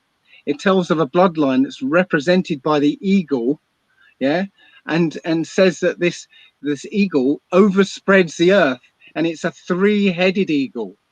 And right now, the eagle bloodline has 3 places on Earth that is controlling the entire Earth. We all know what those 3 places are. Yeah, the Vatican, I assume center of London and Washington. Yeah, so we right. Yeah. Three-headed eagle, and it tells that the largest head. Yeah, the biggest head, which would be the military head, the Washington, D.C., it tells that head is going to disappear suddenly without a fight. and you know, this is what we're waiting for at the moment. We're waiting for the fall of Babylon, yeah, and it literally describes what's going to happen, right? So I'm sorry, Alfred, you're obviously looking at just the Old Testament and using you put some pagan interpretation on it, but it doesn't say what you think it says. Well, we have different interpretations. So coming back, I'm not interpreting it. Yeah, the language that the Old Testament was written in, Paleo Hebrew, is a language that can't be interpreted. It's not. It can't be. You know, each word means exactly what it says. It can't be interpreted one way or the other. Yeah, it's a very concrete language, and when you apply those words, it tells you the story outright. Yeah, no. so tell us from the perspective I've where we been started to talking about, Alfred What? was explaining about the matriarchal system in Iceland. Sorry, Alfred. Sorry. Did you want to say something? No, I mean, I've been to Adam's Calendar in South Africa, which is allegedly the place that the Anunnaki landed, and I've been to where Enki and Enlil landed, and I've in fact the South African government closed down that site when we went there, and it's a remarkable site, and I've made a movie of it, and I urge you to watch that movie.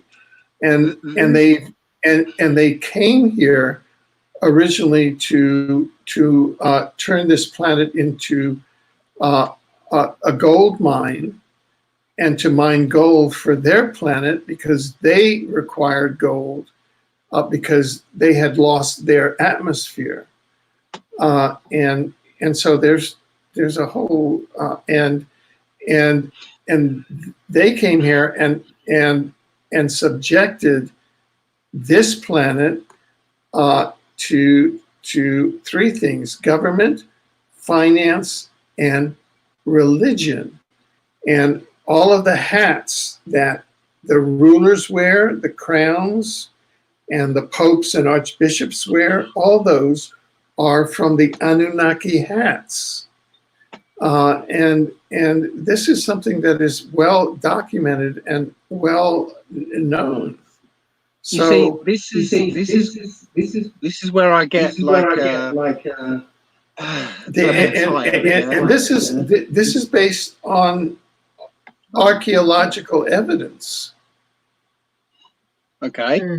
So again, this is where I get a little tired, because you know, you dismiss the flat Earth, you know, just because you dismiss it, but there's loads of us in the flat Earth who've actually gone out and done, well, let me finish. Let me finish. Go ahead. Okay? We've gone out and done experiments that prove what we're trying to say. Okay. Now you come along and say, I've been to Adam's Calendar. Again, let me finish what I'm trying to say. Okay. You don't know what I'm going to say. It's a toroid Earth. I've done interviews with the most advanced thinkers in this area. It's way beyond the flat Earth. It's a toroid Earth. What is that? How can you prove that to me? Earth? What is a toroid? Begin to listen to the interviews. You see, the flat Earth is a CIA psyop. It's a toroid Earth. Even there in the chat, they're giving you feedback. They're trying to give you feedback. Let's see. What's a toroid Earth, Alfred? I've never heard that term before. Can you explain? Yeah. And we've got a very short time before we sign off. We had extra time because we had problems with the signal. But just because I want to give Dave the opportunity to respond to you fairly as well, Alfred. And This actually is a very interesting conversation. The context is this: there's a very interesting entity and woman who lives in the United States whose name is Elizabeth Windsor Craig, and she is the daughter of King Edward VIII, who was forced into abdication in 1936 in order, through a conspiracy by the Satanists, Archbishop of Canterbury, and the man who would become King George VI, so that they could have a false flag Second World War, because King Edward VIII was not a Satanist. He was a being of light.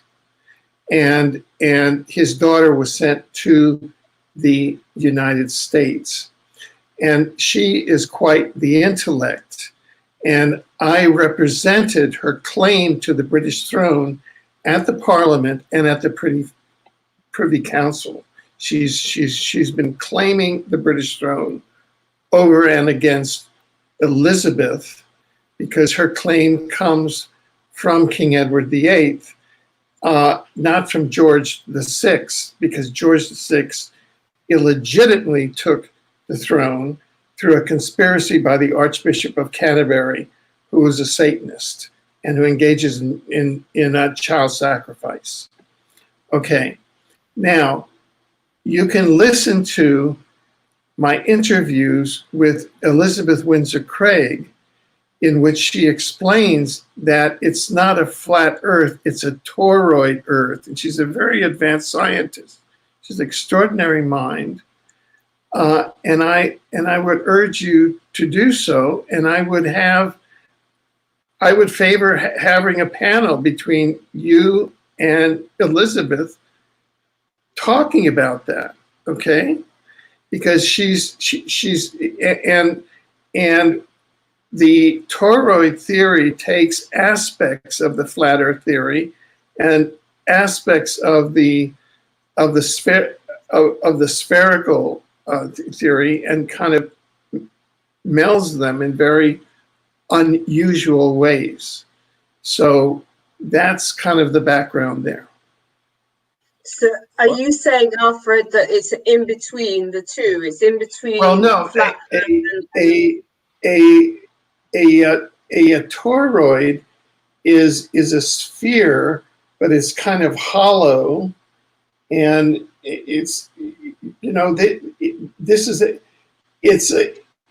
the Earth is a multi-dimensional entity inside of a multi-dimensional universe.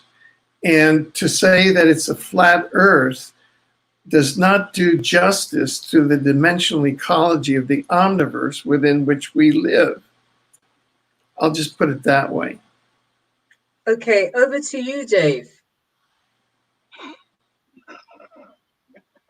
Well, there's a lot packed in there, including this this fight between, you know, the rightful heir.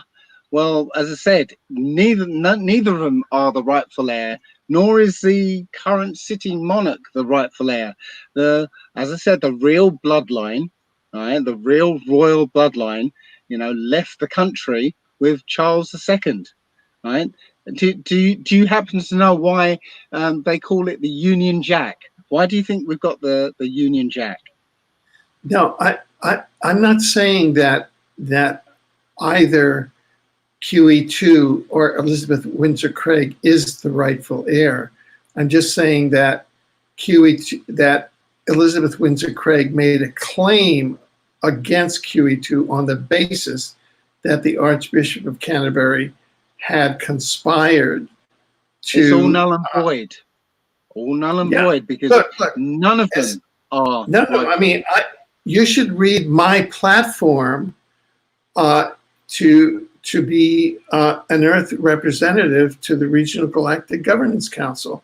I'm for the abolition of monarchies on the planet, because monarchies is the pattern of Anunnaki rule. All of this is just the vestiges of the Anunnaki occupation. Okay, but again, I'm telling you, it's a particular bloodline on Earth, And again, you can look at the Paleo Hebrew, and it tells you what the bloodline is and why they're doing it. And but that is just all that you're doing is talking about the reptilian human hybrids who are currently in 3D. I'm talking about the interdimensional Anunnaki who came and occupied the earth, some of whom came down then and created Anunnaki human hybrids, mainly in the Hebrews, in the Jews, and that's why the Jews are ruling, and why and the Old Testament is an instrument of the Anunnaki reptilian human hybrids, who are mainly the Sanhedrin, which is the secret Hebrew government, which is a Luciferian satanic government. The six-pointed star from of Israel that was adopted of Israel is actually the symbol of a diabolical entity who demands who demands child sacrifice. And indeed, it's a Saturnian entity. They aren't solar entities. Those people who call themselves Jewish are not the Israelites of the Bible, of the Old Testament. They're not the people. Yeah, that's where you're going wrong. You're understanding this story that's been put out there. No, they're not the people. They're imposters.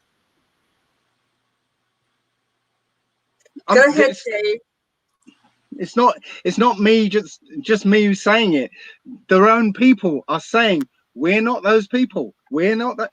And there's a rabbi called Harry Rosenberg, who's actually gone out and done some research about who are the real Israelites, and he literally had to say, well, the real Israelites are from Scotland and from Ireland. Okay, I agree, but but the real Irish and Scottish, aren't in Ireland and Scotland anymore. No, that's true. That's true. So you haven't got Irish and Scottish there. You've got Germans there. Yeah, the real Irish and Scottish are in the Caribbean and in the Americas. They went into slavery. That's true. So Dave, can we come back to the point that you were in a disagreement regarding the divine feminine, and we were talking about Iceland, the model of Iceland, and Alfred informed us that actually was the divine feminines out there, the female warriors that went in and cleaned the situation up. And so then you said, you basically had a different perspective. What is that? Do you mind sharing it with us, please? Yeah, the perspective is literally Ireland. Iceland is a very small island of very insular families. Yeah, there's only a small group of families on that island. So the outsiders that were controlling were easy to spot. It's like, there they are. They live over there. It's so essentially. What's the population of Iceland? Do you know? Because we have 65 million approximately in the UK. Yeah, I don't know offhand. Comparatively. I don't know offhand. Okay. Again, I don't know offhand, but saying it's a very small place, and it's literally just several families that are branched out, but they're still very small insular families, and outsiders are easy to spot. They easily know where people are because they haven't got that many cities or towns out in that place, so it's easy to spot. And it wasn't just females that were that overthrew this. And again, it doesn't divide along gender lines here. It's about bloodline. A certain bloodline is psychopathic. A certain bloodline has taken control of this earth. Okay, that's why all the presidents of America, are related to the Queen and related to ancestors of the Queen. Yeah, all the yeah. Anyway, if we're going into this idea of the Anunnaki being behind all this and that, I mean, we haven't really got any common ground to talk about, because my view is the Anunnaki are the same fallen angels of the Old Testament who literally became the gods of all these other cultures. They became the Olympian gods.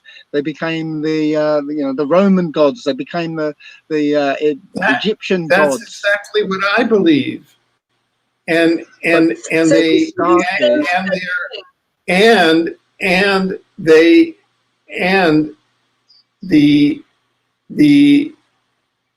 currently the people with apparently human bodies but reptilian souls that are running governments, that have positions of authority in government, in media, in military, in finance, are part of this same network. They're all part of the Anunnaki occupation, but it was the Anunnaki that came in with an infrastructure and a matrix, and their matrix is government, religion, etc. Because they, through religion, which is based on belief and not science, they set themselves up as gods. And that is my book. I'm going to send you my book, which is The Emergence of the Omniverse. It was published on February 29th of this year. It's the counterpoint to the pandemic, which is based on science. It's the obverse of the Anunnaki. So Alfred, you and I are just, it's semantics. Look, what the chat is saying, they're saying they wish that Alfred and Dave would just cut through the semantics. We're both saying the same thing, just in different words. I really don't think so, because well, you're off in one direction. And well, okay. Yeah, and we're just going to butt heads, because you're coming from one direction, I'm coming from another. We're both allegedly, Dave. We're both allegedly, Dave, that we're on a planet that is suffering through an I wanted to ask whether occupation. the Nephilim, Dave, Alfred, just hold on a minute. Yeah.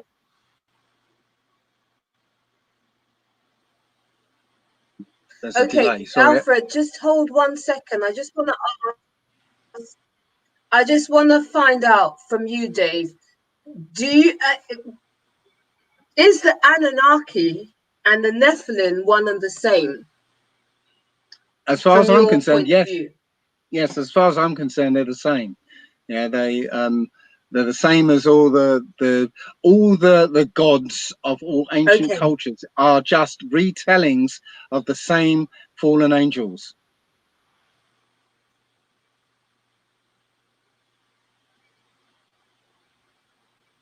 Right. So essentially, you're saying the same thing, but using different terminology. Is that correct? Okay, from one point of view, yes, we're saying the same thing. From another, we're not, because Alfred is basically saying these are aliens, essentially, that landed in Africa, where Michael Tellinger found his cattle kraal, Adam calendar thing, and I'm saying no. These are fallen angels who came down on Mount Hermon at a particular date that the Old Testament records, tells it exactly when they arrived, what their names originally were, and this is in the Book of Enoch, And right now there is a base, and a UN base high in the mountains, exactly at the spot where these fallen angels came down. And it's still called today as and as it's always been called, a forbidden place. And it happens to be when Paris was the prime meridian, this place happened to be 33 degrees north, 33 degrees east, and 2012 miles away from the equator. So I mean, as I said, the story, you get in the bare Old Testament, right, is again just a summary. There's no detail, and so people fill in the details, and just with their own interpretation. But then you go into the books that were taken out for a reason, so that you wouldn't find out the full story. You restore them in, and you find, you get the full story that tears apart the interpretations that have been placed on them. So, unless you've looked at it in that respect, you can't understand what's going on in that book. Okay, and then we touched on the flat Earth, because you're stating that when the books are combined, it tells the story of the flat Earth. Is that what you were saying? No, I'm saying that the Old Testament describes a flat Earth. Describes a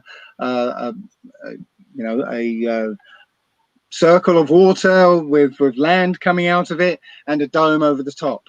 Basically, that's what it says, and it doesn't move. The sun and moon move around it, and stars. Sorry. Okay.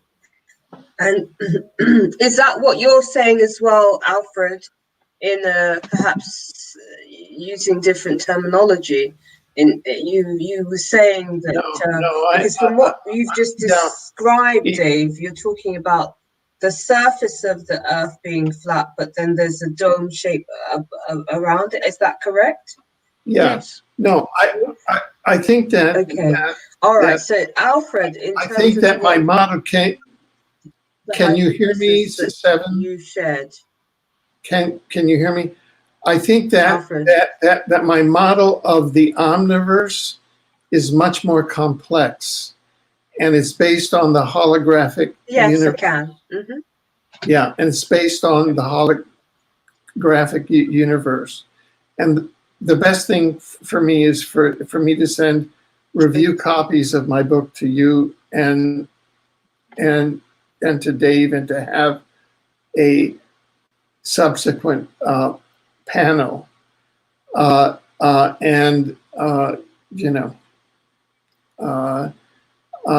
These are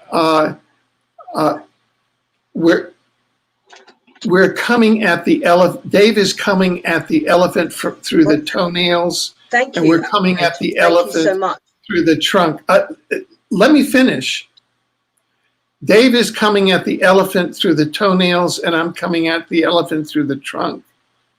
I.e., they're just different ways of looking at things, and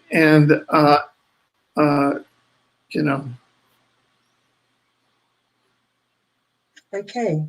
Well, that was very interesting, I have to say.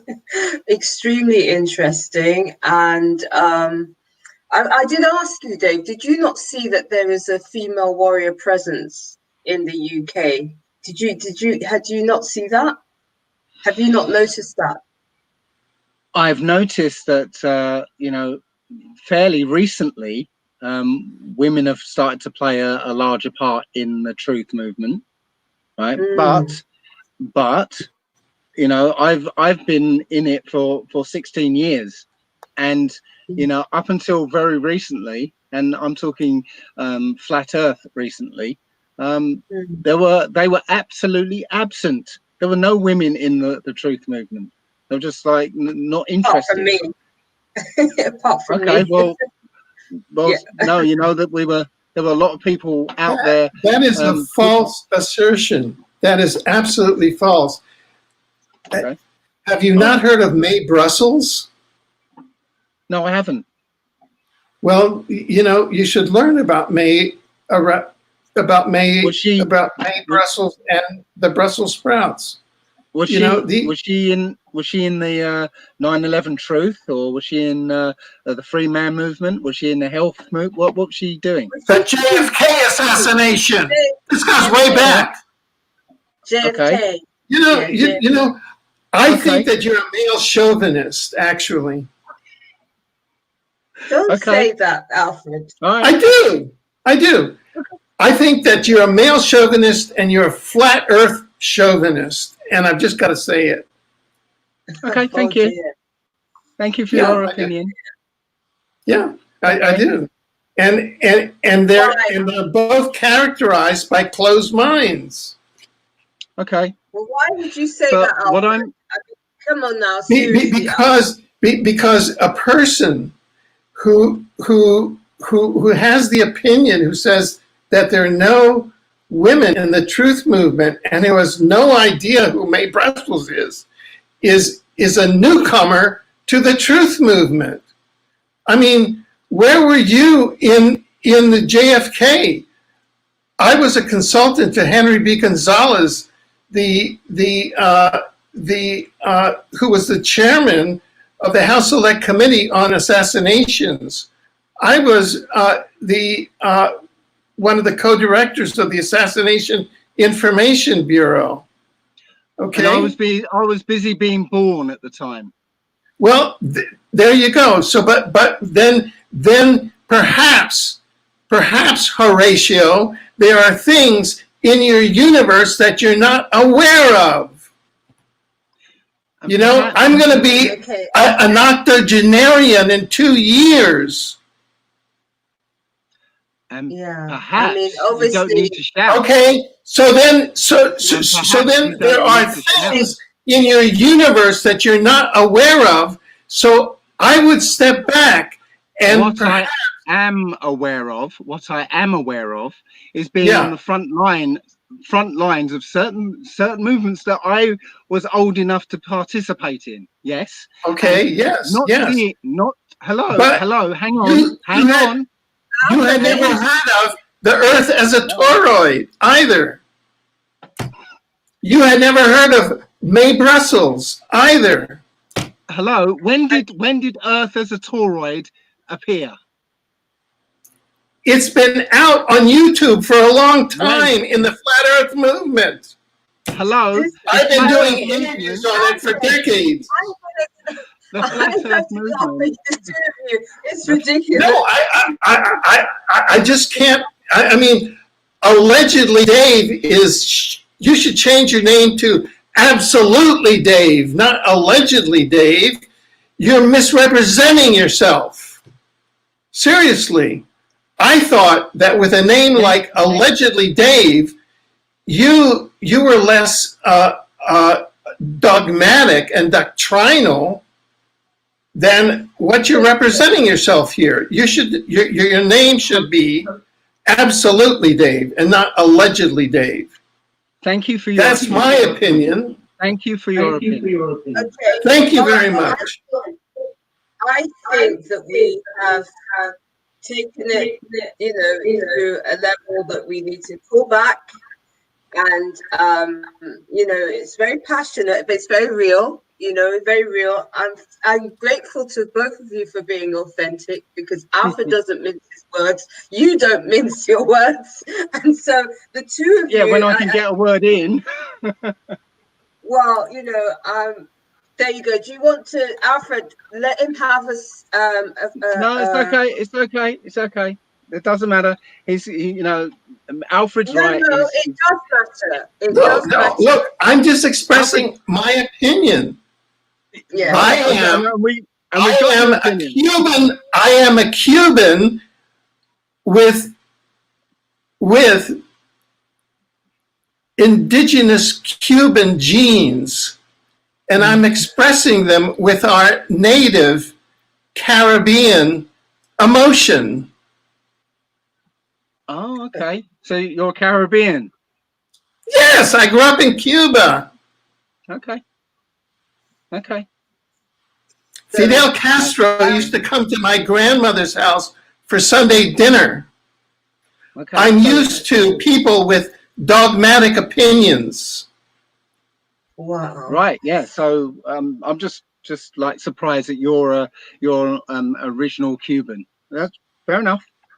Oh, we're not going to get. We do this exist, is like, you know. Mhm. Cuba is built over the ruins of Atlantis. You should know that. Oh, I thought no, that that's what you were referring to when you said okay, that. no. I Okay. Yeah, think I not. mean, if you'd like to get into that kind of discussion, I will. Alfred, But I think you're being excessively dogmatic in a discussion about the ancient world. That's my point. And that's why I got into your mode of being dogmatic. To just kind of reflect. I think you were there already. You. I think you were there already, mate. Okay, this is where maybe. we sign off. I think we've had it's 2 hours and 15 minutes, and I think it's been it was COVIDGATE, but then it went pear-shaped. Well, I think it's an interesting discussion. You both very strong opinions about I actually think a lot of what you've both said, you're actually saying the same thing, but using different terminology. Granted, Alfred is,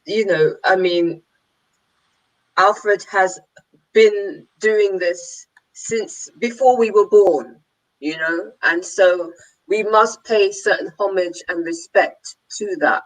Definitely. That doesn't take away, Dave, from your learned self. And I respect you, which is why I invited you on. When I was on the spaceship, on the extraterrestrial spaceship, I learned other versions of Earth. And perhaps you should read my 750-page book about being on the extraterrestrial spaceship at the same time with Jimmy Carter. Oh, okay. Right, okay. There are worlds. There are, Horatio, worlds that you do not know things about. Yeah, I mean, here's the thing. Okay. You both have your own perspective, and from what I can see, it's to my opinion, it is similar. You're saying the same things, but in different ways. Exactly. I don't see, we're saying very similar things. And I'm used to having a discussion where people say, oh, that's an unusual way to talk about it, rather than,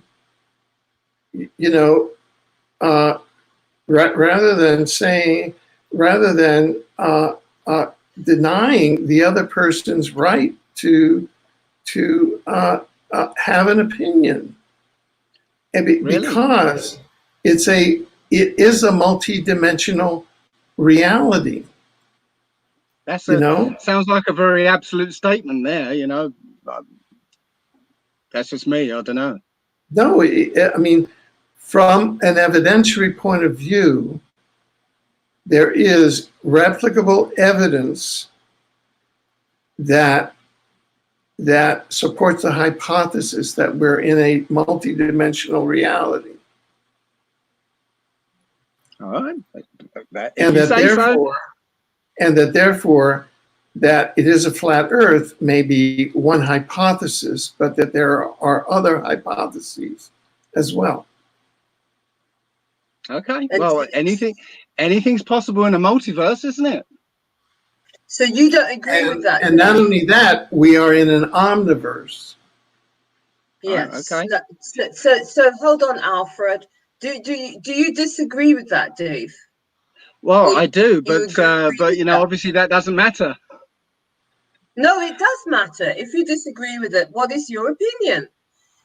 You disagree that there's a multiverse. Look, you think that James Alfred, says, Alfred, please just let me hear from Dave. Sorry, Alfred, no disrespect to you and your learned self, but I want to hear what Dave is saying here. You're saying that you do not believe that it's a multiverse at all. Is that right, Dave? I don't believe it's a multiverse. I don't believe it's an omniverse. I believe, you know, this is the universe right here, right now. Yeah, this is the universe. It's a, you know, my personal view, it's a bubble of 3D space and time. Yeah, and there is a beyond here, but it's not beyond as far as space is concerned. It's not beyond as far as time is concerned. So there is no universe outside of here. But you know, that's just me. I'm So just you don't a think, young pup in all this, apparently. So no, hold on, No, Dave. well I'm trying to, then Alfred. and if Dave is saying that on the basis of replicable evidence, then that's his point of view, and he's entitled to that Absolutely, cosmology. absolutely. Here's the thing. I'm interested in your perspective as well. Alfred has asserted that there's an omniverse, that is his opinion, multiverse, and you're saying that we're in a universe. Is that correct, Dave? I'm trying to get you. I'm saying that this here, this what we call the Earth, yeah, is the universe. There is nothing outside of this. Yeah, that's it. You know, and there is no, as far as I'm concerned, there is no multiverse. There is no, if when I was looking at the holographic universe, right, and looking at David Deutsch's multiple universes theory, yeah, the closest I came to their idea is that it wasn't multiple universes, it was multiple probabilities, yeah, rather than multiple actual universes. Yeah, but that's a whole nother topic. But as I said, my view is that this is it. This is what was created, and there is nothing outside of it.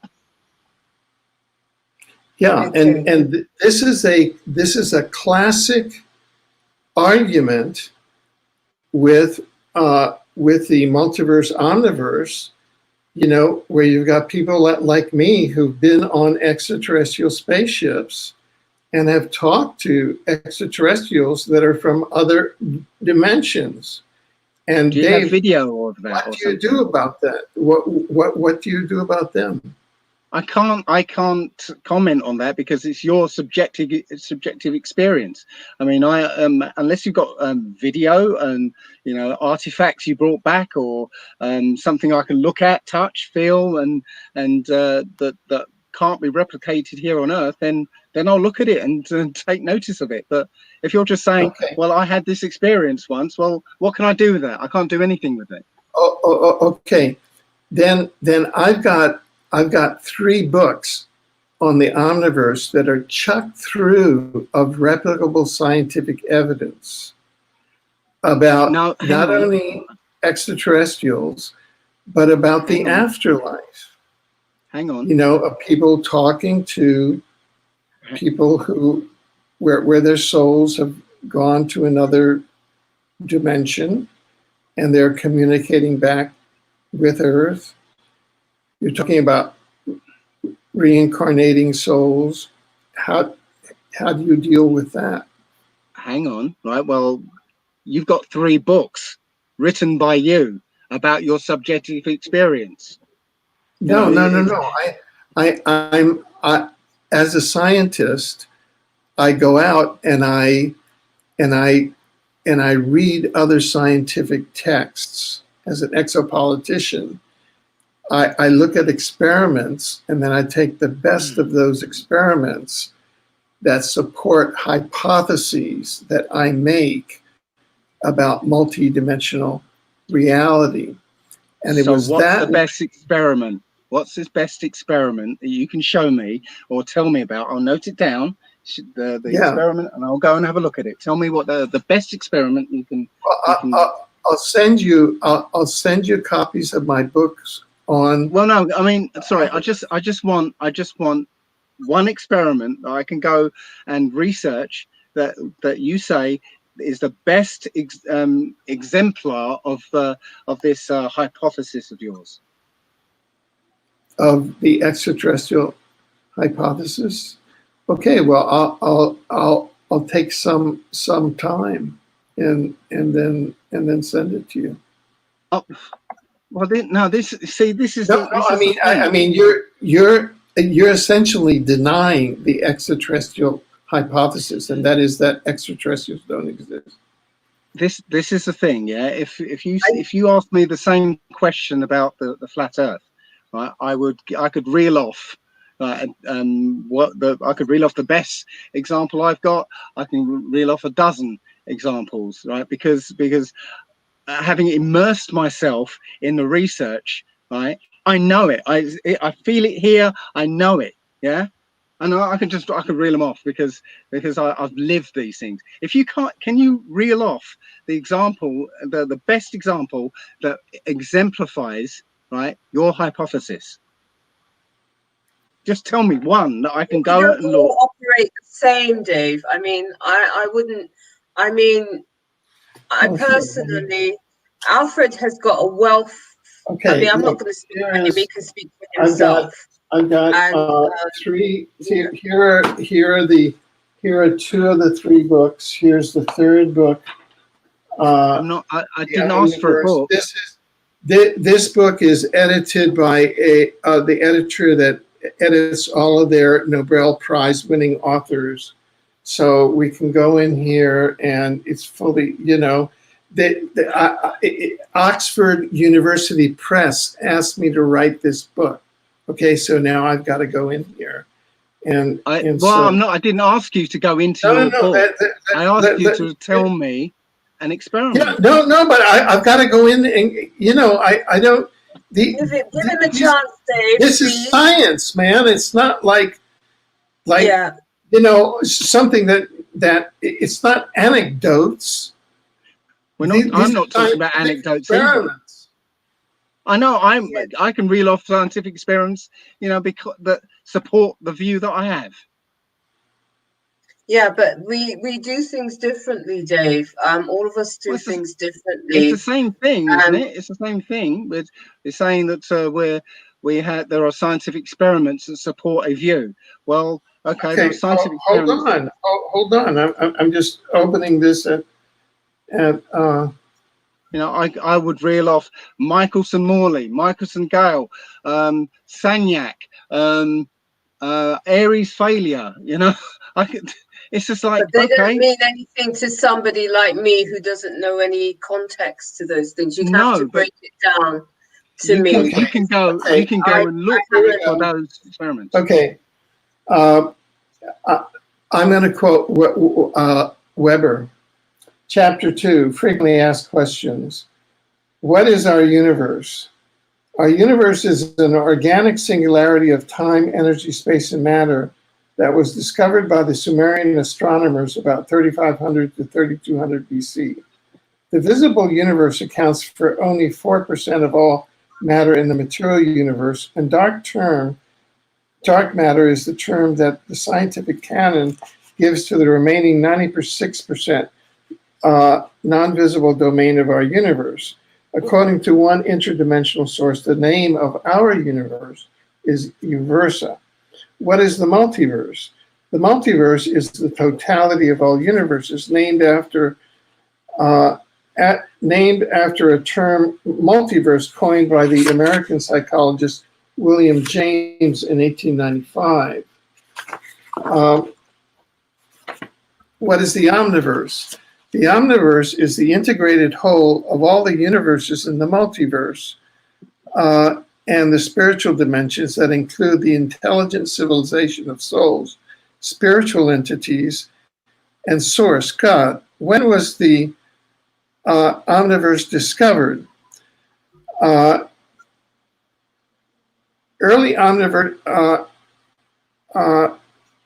Omniverse researchers, including Omnisense, Philip Walker, 2010, Ethan Zygmunt-Wise, the year 2014 saw an explosion of formal research on the Omniverse with scientist David Bertolacci's theory of the Omniverse, author Wes Penray's research on the Ka, the functional equivalent for the term Omniverse, and Alfred Lermont Weber's book, The Dimensional Ecology of the Omniverse. Different people often simultaneously make related scientific discoveries at different places on Earth, and the discovery of the Omniverse equals such an example. What is the Omniverse equation? The Omniverse equation is the following.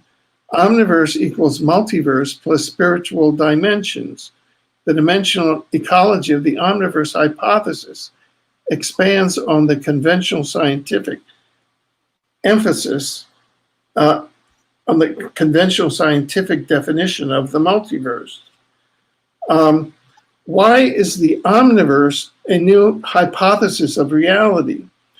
While not making specific reference to the hypothesis of the dimensional ecology of the Omniverse, advanced conceptual physicists such as Professor Amit Goswami have argued that contemporary science's assumption that only matter consisting of atoms or ultimately elementary particles is real is inadequate, and that a new hypothesis of reality is required.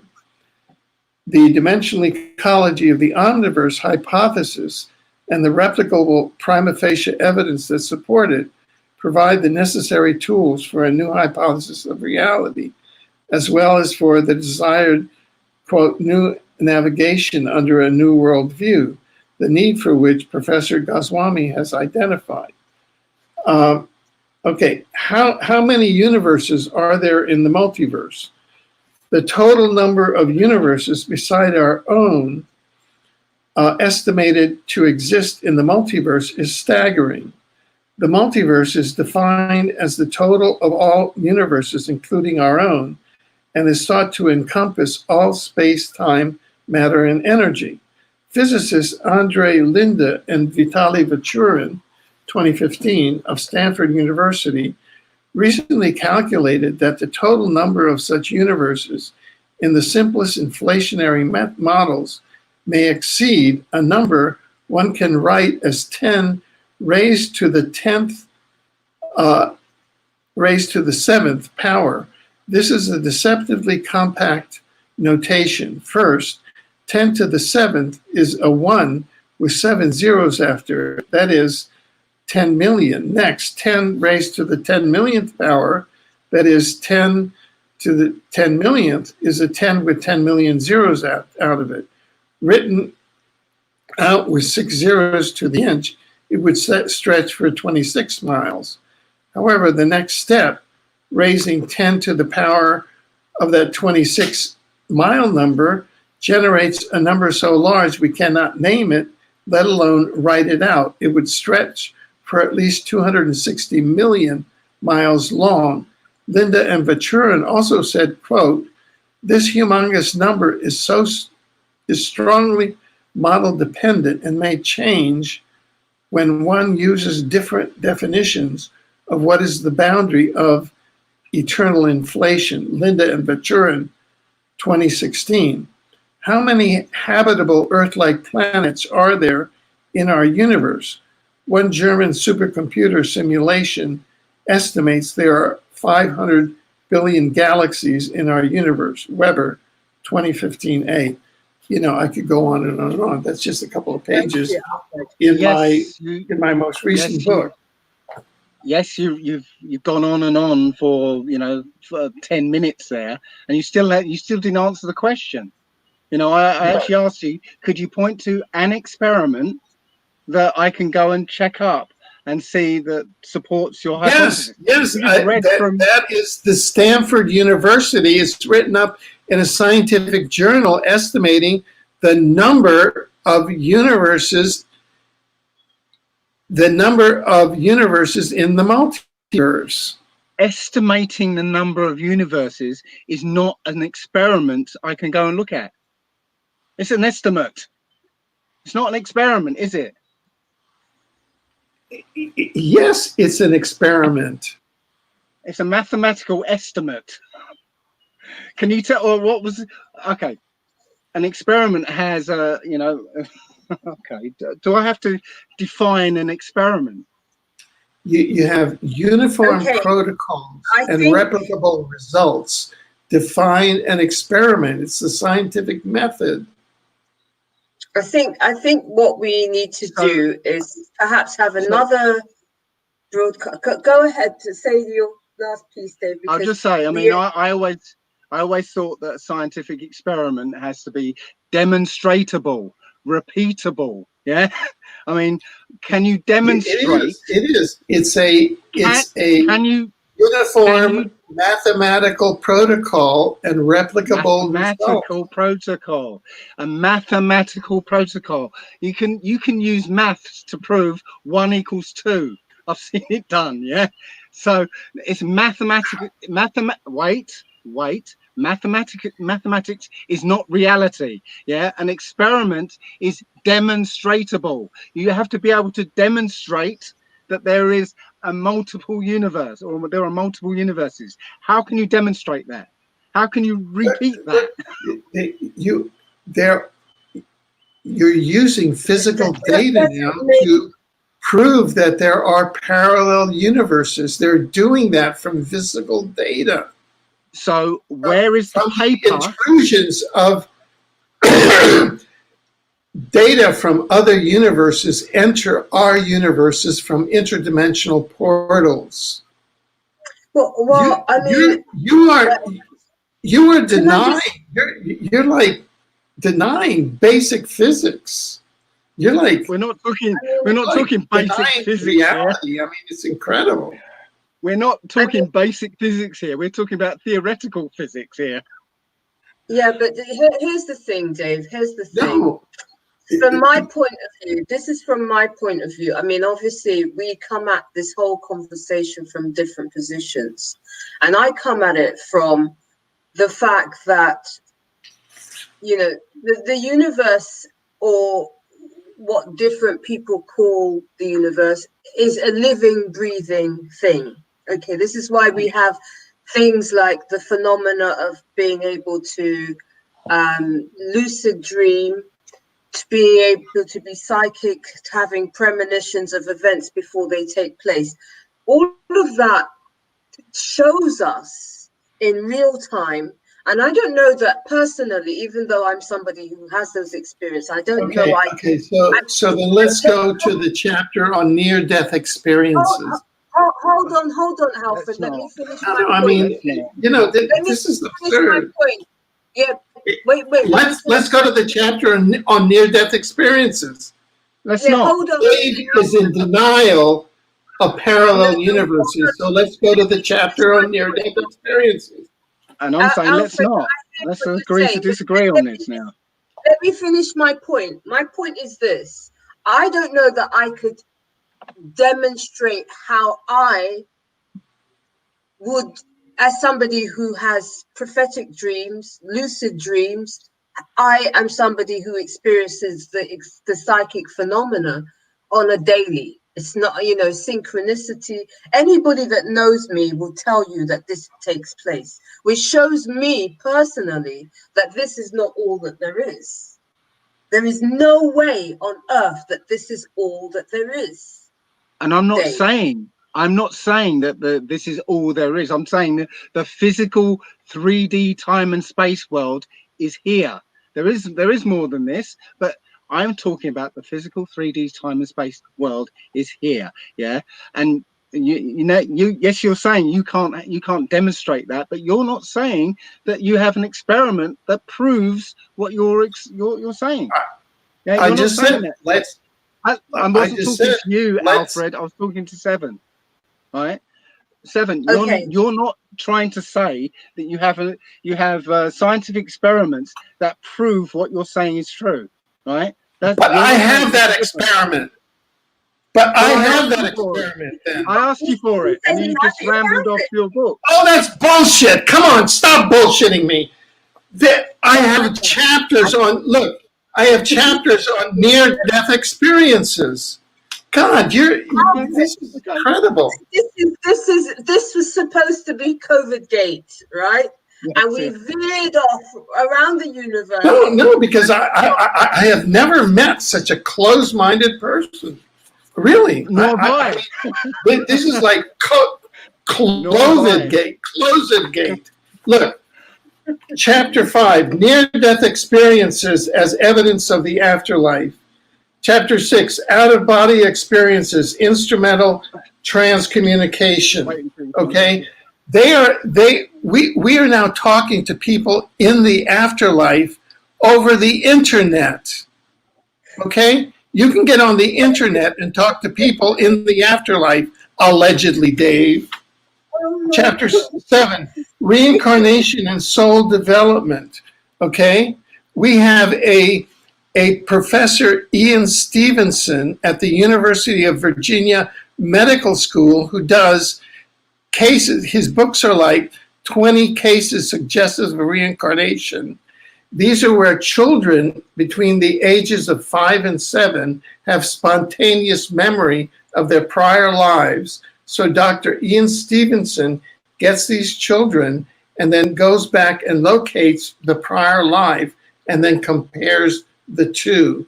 And where you have, a certain amount of convergence of the facts, there are 20 cases suggestive of reincarnation.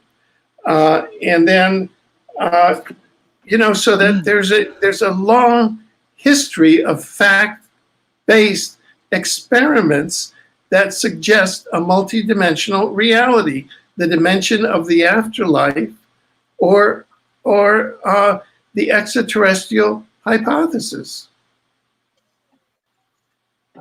Okay, I think we need to start winding it down. We've been 2 hours and 40 minutes, and it's been really interesting, definitely. And it's, obviously you both share very strong views and strong opinions. You're both alphas. We're all alphas, I would say, on this panel.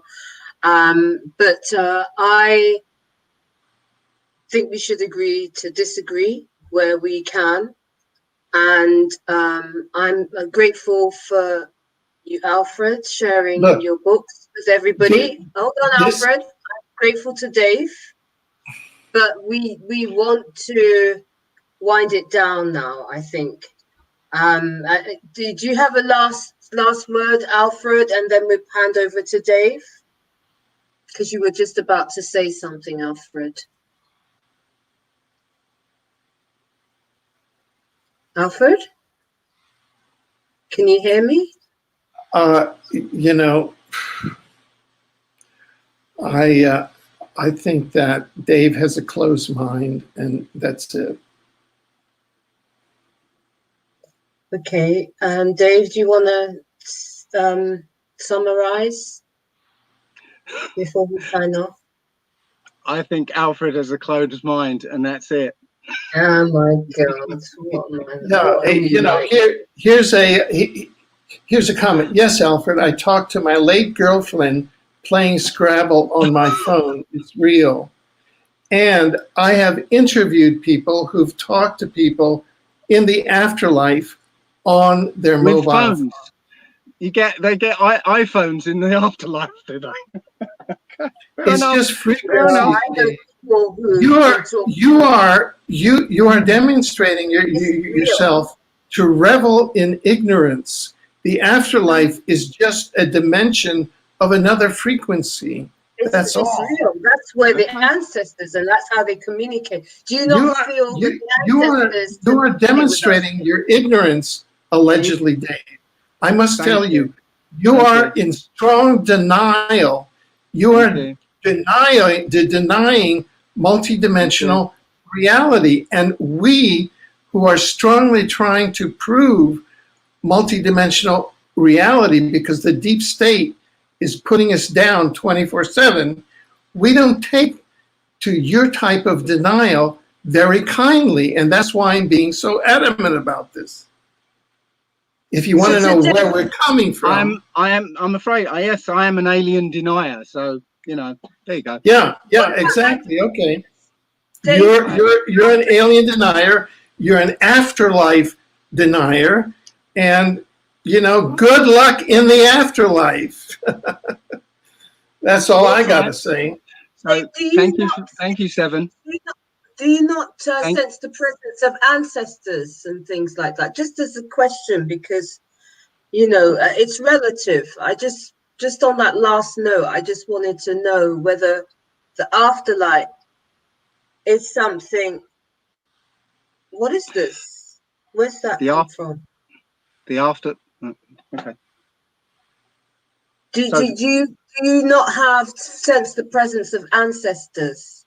no, I don't.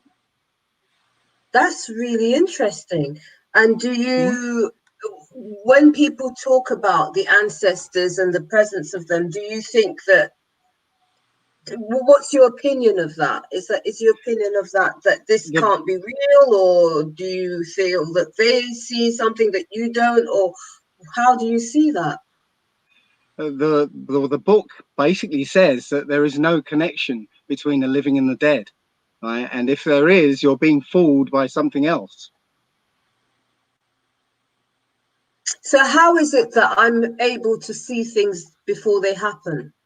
And they do happen. And many friends, if I bring friends of mine, I don't know. I could bring And friends and they would tell me she definitely does. But again, I don't know how you do what you do, yeah. But I can't see that is anything to do with the, this idea of ancestors.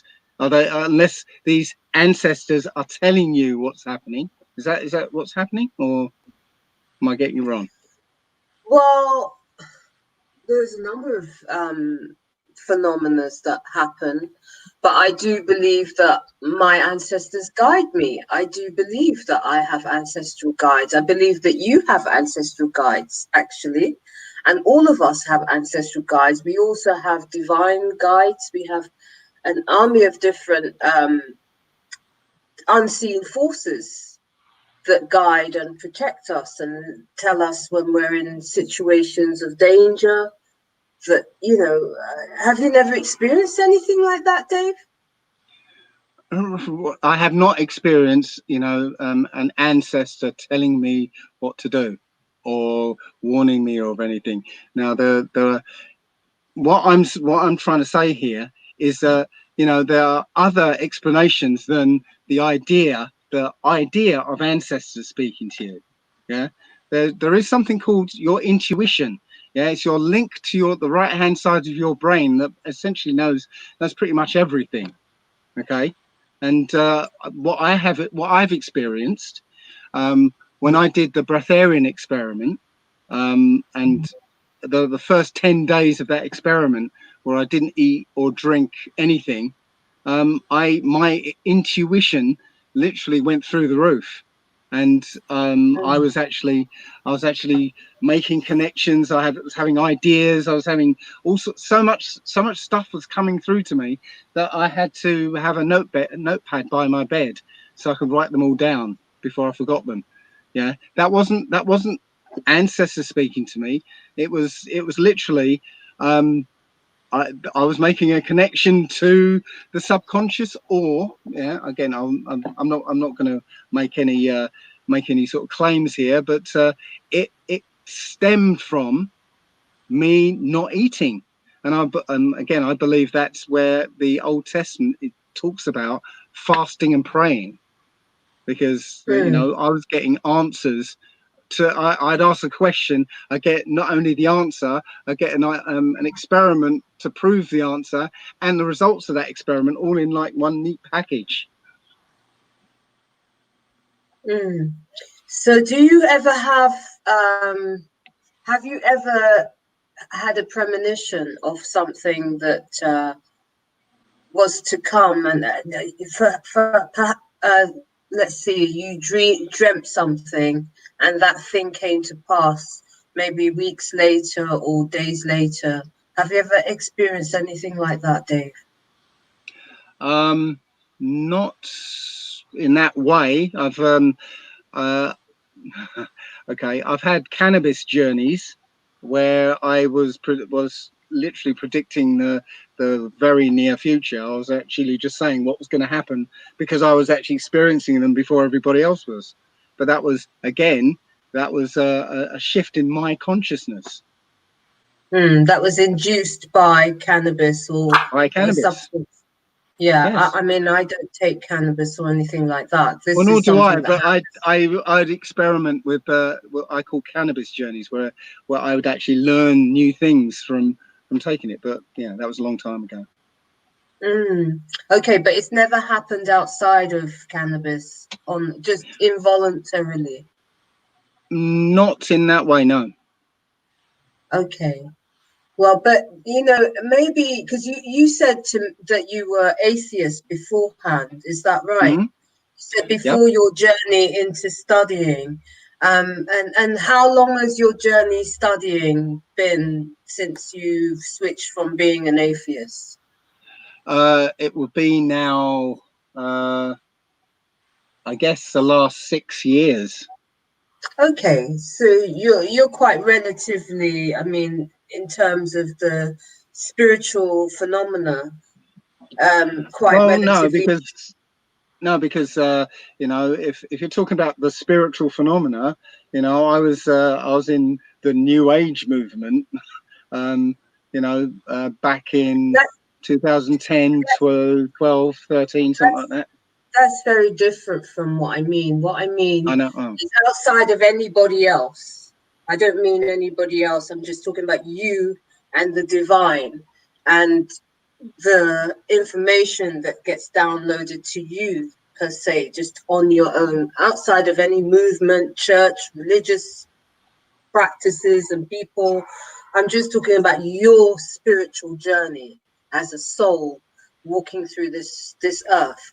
In that respect, I mean, for me, I've been like this since I was a child. So, and I'm in my 50s now. So obviously it's 50 years plus years of being like that. So obviously, you know, maybe because of your being an atheist beforehand, perhaps now that your mind is open to other ideas, there are certain channels that will open as well. Possibly, because obviously the atheist phenomena, from what I understand, and I might be completely wrong, Dave, please forgive me if I get it wrong, but in a way it's basically quite a fixed idea that doesn't how can I say it's almost like you haven't experienced it, because unless you experience the phenomena of being a spiritual being firsthand, I'm not talking about going to church and all of these things. I'm talking about one-to-one with you and the divine world, the divine realm, which is living. It's a living, breathing force that, you know, you can tune in. I think a lot of it is to do with the heart, being engaged in the heart, because obviously our heart is an electrical organ, you know, and it connects us on a frequency level. You know, if I have a feeling for you, which we describe as love, it will send electrical signals in my body, which I can then send to you, and you send it back to me, and that does something. Do you see what I mean? That opens a whole realm of existence that unless you go there, you wouldn't see it. Do you see what I mean? Sure. It's very That's, difficult to describe. yeah. I Well, don't know if that's, that you makes know, sense. well, that what you just described was, you know, part of the New Age movement. You know, that's from almost like the Celestine prophecies. You know, the energy exchange and all that. That, yes, I was in that realm. You know, for several years, but I moved out of it. Yeah, I moved away from it, and you know, I let my intuition guide me from one topic to the next, to the next, to the next. And what I realized was, you know, now that I'm here, I realized that journey that I was on for the last 16 years was a journey to seeking the face of the Most High. Literally, Absolutely. it was me breaking down, because, you know, before I started truth seeking, I was in the matrix. I was deep in the matrix. I'd basically abandoned myself to this idea of making money, being successful, blah blah blah blah blah, right? With no thought of anything else, right? And literally the journey that I've been on has been breaking down these ideas that I was like clinging to. So, for instance, I had a Ferrari, and you know, I had a big house, and I had a room full of toys, and the things that we were supposed to be sort of aiming for. Yeah, I'd got them, and one day out in the Ferrari, I had this experience that made me look at that car and realize it's just a hunk of metal. You know, why am I, you know, have I invested so much in this lump of metal, which I've only bought to make myself feel and look better, you know, somehow. Yeah. So at that moment, that whole idea collapsed and was I could toss it aside, right? And literally that whole journey has been a process of seeing things for what they really are, so that I could put them aside and then look for what is actually real. And as I said, the journey of finding the Most High now, you know, that I've got to the point where, you know, there isn't anything realer than that, you know, because I'm seeing that this special book, the only book that has been with mankind for the whole of you know, recorded human history, is like telling the present and the future right now. It's that, you know, somebody showed me a passage, a verse, and I can't remember where it is, but it describes you know, the Most High sending an angel down to walk around on earth, and the angel saying, the earth is quiet, everybody's shut up in their houses. You know, this is about the last days. Yeah. So a time where the entire earth is quiet. And just after I heard that passage, I went to London, and literally it was on I think it was on a Friday. I went down to London, and there was nobody there. I was the only one walking around the centre of London where, you know, the earth was quiet. So, I mean, that's just that's a silly one, but there's lots of things that show that it could only mean right now, right here and now. And right now we're ticking off things as they come to pass.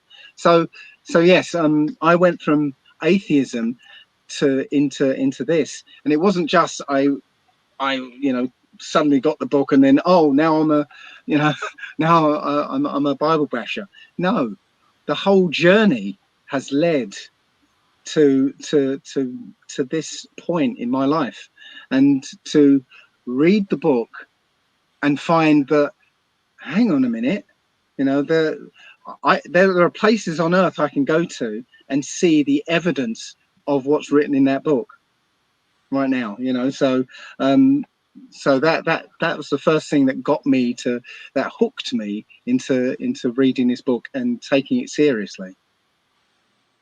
Okay, so would you say that unless it's in that book, that you don't recognize it as, let me phrase this question correctly, Dave.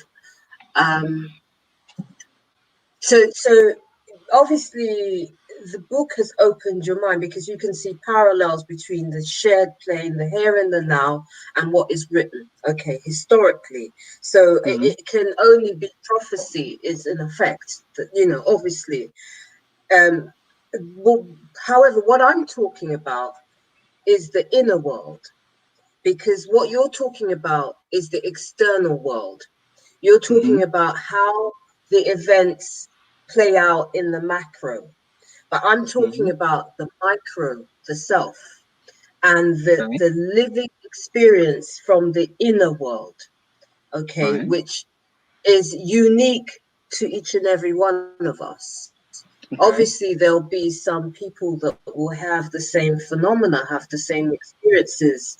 But in terms of the spiritual journey that I'm referring to, is not external. So it doesn't matter if you've been in the New Age or whatever. Obviously, there'll be schools of thought that will have had these experiences as well. But the experience that I'm really talking to is when you're on your own and there are revelations, not just, for instance, that you described that, there was a part of the Bible where the earth was quiet, but there are things within you, like things that are of your personal experience, your personal life, whereby it can only be a spiritual phenomena that has brought that information to you. Let's say, for instance, let me give you an example of, let's say somebody, something's about to happen to say. It could be something pleasurable. It doesn't necessarily have to be something negative, because I've had situations whereby I've dreamt that a friend got married, and when I hadn't seen them, and when I saw them, I said, I dreamt you got married, and they said I did. And then I dreamt it of two different friends, and they could actually testify to this. They could come on here and tell you this is exactly true. Both people I dreamt, I've got two separate friends. Initially, they didn't know each other. One is a female and one is a male. They don't know each other at all. Let's say on Sunday, I dream of the female got married. The next day, I dreamt of the male got married, and they both got married. The next time, I dreamt that the female was pregnant, and then the next day after that, I dreamt that the male friend of mine, his wife, was pregnant, and that was true. And then it turned out that they ended up in the same hospital. They didn't know each other. The only link they had to each other was me. And they ended up in the same hospital, in the bed next to each other, to two women, and they had their children on the same day. That's a phenomena to me. So, I mean, a phenomena, what are the odds of that happening? Or abilities that natural humans have that have been suppressed in this culture that we're living in. That's interesting. Telepathy is real. Telepathy is absolutely real. Sorry, I didn't catch what you said. I said that's an interesting perspective. I said it's a really interesting perspective. Thank you. Because you said it's abilities rather than a phenomena, So basically, are you saying that everybody has that ability? It's just that I use it and some people don't. I don't. It's involuntary, though. I'm not willing it. It's just happening, and it's because happening all my life. Because we all don't kinds of situations. We don't know how to use them now because. Okay, one example: technology, right, is killing our natural abilities. Yeah. How many phone numbers do you remember? I'm ashamed to say very few. And I thought this the other day, but continue. I used to know loads of them. And now exactly. I used to know 30 phone numbers. Yeah, at least 30 phone numbers. All my friends and family and all that. I used to know all these numbers off by heart. Now I couldn't remember one. I barely remember my own. Yeah, it's because the technology has come along and replaced that ability, so we don't have to use it. Yeah. So now if you don't use it, you lose it. Okay. So there's lots of aspects of our culture that removes our natural need for our natural ability. The phone, for instance, is again on its own is one of them. That our telepathy, our natural telepathy, right, is now replaced by the ability to pick up a phone and dial a number and talk to somebody. Whereas but I still have it. I still have it. Okay, but most times it's sometimes it's really loud, and sometimes it's very frequent, and then sometimes it's not as. But Right, you know, well- I have friends that say to me, "Don't tell me, Seven, when you dream. Don't tell me, because I dream. Right. I have premonitions all the time." Sure, but what I've done a video called Telepathy in the Complete Human, okay? And in it, when I tell people how to reawaken their telepathy, the very first thing is to know that you can do it, and you know you can do it. Yeah, and that's it. If most people don't know they can do it, so when it does happen to them, and it does occasionally happen to well, it does happen to everybody at some point. Yeah, they just chalk it up to, oh, what a coincidence. Oh, that was weird, wasn't it? You know, but it's we're talking about natural abilities that we have, right? And they've been suppressed by vaccines and, you know, poisonous food and, you know, the technology, the you know, the radio frequencies all around us. You know, it's literally suppressing our natural abilities. And I think you know, even the mainstream media, you know, the films that they put out are just, you know, giving us a little nudge and saying, look, you guys used to have this ability, you know, X-Men and the Avengers and all that. You know, it's kind of telling us that we had these abilities. And again, in the Old Testament, well, not the Old Testament, I call it the Book of Remembrance when I add in all those other books. Those books, especially the Book of Jasher, tells you that that we had some amazing abilities. You know? But there you go. It's again, it's a different perspective on the same thing you're saying. Absolutely. So then, if we understand that we have the ability to jump timelines, because obviously if I can have prophetic dreams about events that haven't happened yet, because I've dreamt scenarios that haven't taken place, and then maybe a month or a few weeks later, or sometimes hours later, it manifests. Okay, so that would tell us that there is more than just this. No? No, again, there's a few things I can say about this. First of all, we all know the future. Okay, we all know the future. There's been experiments by a guy called Dean Radin, who did an experiment where he had a computer that would randomly select an image and flash it on screen, and then blank out for 10 seconds, select a new image and flash it on screen. And they had the subject wired up so they could test their reactions to these images. So it turns out that 6 seconds before a traumatic image appeared on screen, the person would start to react to that traumatic image. So even before the computer had selected the image, 6 seconds before, there was a physiological reaction to the traumatic image. Okay, so they could have sense that was coming, basically. This is the point. We all have a sense of the future that's coming. Now, I had another cannabis journey. I guess I had two that are relevant. I had one where I was actually seeing the same event looping in front of me. I saw the same event happen, sequence of events happening, right? And every time it happened, I was in a different spot. So the sequence events ended up in an explosion. And the first time it happened, I was killed along with everybody else. And then it started again, and I was somewhat to the right, watching the same thing. And this time I was badly injured. And I think the third or fourth time, I was in line with the machine that we were testing, and it exploded, and I was okay, and everybody else was dead. And I basically, to cut a long story short, I saw that I existed in a particular spot, which we call now, and branching off from that spot were thousands of different timelines, you know, and branching off below that spot were thousands of different paths.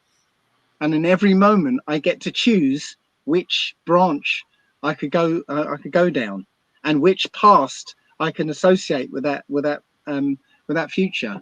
And I could see how the future progressed, and then it would fade out as I go further along. And literally, I in that day, that night, I chose a particular future. But when I woke up the next morning, I couldn't remember what past I chose, and there were some really nasty pasts I chose, and I had to go around and say, did I throw a camera at you, to somebody? Because one of the pasts was I threw a camera at somebody who was operating the machine. But anyway, so it was just very strange. I saw this representation of time and now in a cannabis journey. Okay, so would that not then give you an indication that there is the ability to travel, to time travel for a start, and also that there is more than this in terms of the information that Alfred has, brought forth about multiverses? If you have the ability to choose, does that not suggest the same very thing? No, as I mentioned earlier, that my view is not multiple universes, multiple probabilities. There's, from that view, there's Okay. all sorts So of probabilities that branch out from that moment. Yeah, and I can choose one, right? Or one, there's more probabilities of happening, but I can actually choose a particular probability, and vice versa on the past side. okay, so I get it. So basically, I didn't get that before. Did you get that before, Alfred? Because this is quite interesting. Because what he's saying, what I think you're saying, Dave, is that, are you saying that when we create those realities? So basically, they're possibilities, but they exist when we create them. They don't exist outside of our creation of them. Is that what you're saying? Kind of. I'll tell you the other cannabis journey that much feeds longer, by into the way, this. than I thought it was going to be, but it's a fascinating conversation. I've got to let it live. Go ahead, Dave. Right. The other cannabis journey was I was in a car, and the cannabis started coming online, and all of a sudden my view disappeared. Everything went black, and then reality came back again, and then it went black again, and it started happening faster and faster and faster.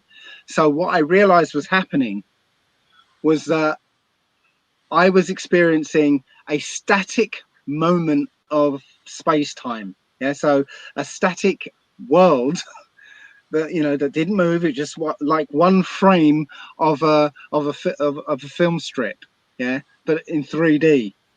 And then that static frame would disappear, and somehow I would feed into that nothingness, and then that would determine what the next static frame would be. Does that make any sense? Okay. Yeah, it And does. That's literally exactly what you just said. Possibilities. So, because I have this hypothesis that we alter the timeline. Yes. In a way, which is the same thing, right? Because obviously everything that we see in time. Yeah, absolutely. And so they want, as Alfred calls, a catastrophic negative timeline, one which is killing and, them chasing us with dogs and, with apps, them using apps to track us, and they can do the evil hunting games on us, as was in the poster that's in London Undergrounds, right? Mm-hmm. But however, we have the capacity to alter the timeline by just the fact that we are, because we're all influencers. We all have the capacity to influence the space. Okay, we Well, all have that space, and we all have the ability to put something in that space based on that what our, conceptually, our level of understanding, if that makes any sense. well Do you see that's what I'm what saying? that's what the that cannabis journey was showing me. That in that blankness, I was feeding into that blankness and somehow affecting the decision of what the next static frame would be. And literally, what we see as smooth reality is literally just a set of static frames um, happening trillions of times a second. And after the cannabis journey, um, I was kind of looking around to see if there's anything that even sounded like that, and I found out about Planck time. That the time is quantized down in, I think it's, I can't remember what the value is, but it's in the trillionths of a second. So literally it's basically saying that time is in little chunks of so many trillionths of a second. And what I was seeing was literally a static frame of reality replaced every so many trillionths of a second. And every time that reality blanked out, I was affecting the probability of what the next frame was. But as I said, there's infinite number of probabilities. Yeah, not infinite universes, infinite probabilities. And I was helping to collapse it down into one event of reality, if that makes any sense. Yeah, I get it. I get it. So you're compressing basically into one segment, if you like, for want of a better term. Does that make sense to you, Alfred? I can understand what he's saying, but I also understand what you're saying, because you're saying, on the other hand, there are fixed universes. Am I right, Alfred? That there are fixed realms that are currently in existence, and we dance between the different ones. This is, I think there are parallel universes, whereas Dave, you wouldn't agree with that. I don't agree with that, because the thing, I don't know if you've come across the D-Wave computer, quantum computer.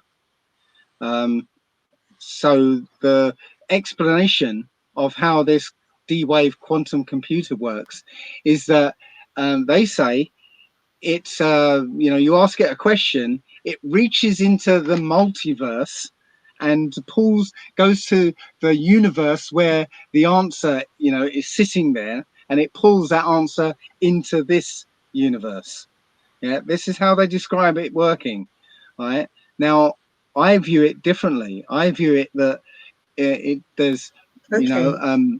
multiple possibilities or probabilities out there, and this quantum computer basically finds the probability of the answer, okay, and takes and brings that into this this reality. So it literally alters this reality by changing the probability that brought this reality into existence. If that makes, I'm not sure I'm making much sense, because I believe that this quantum computer is actually altering our timeline every time they use it.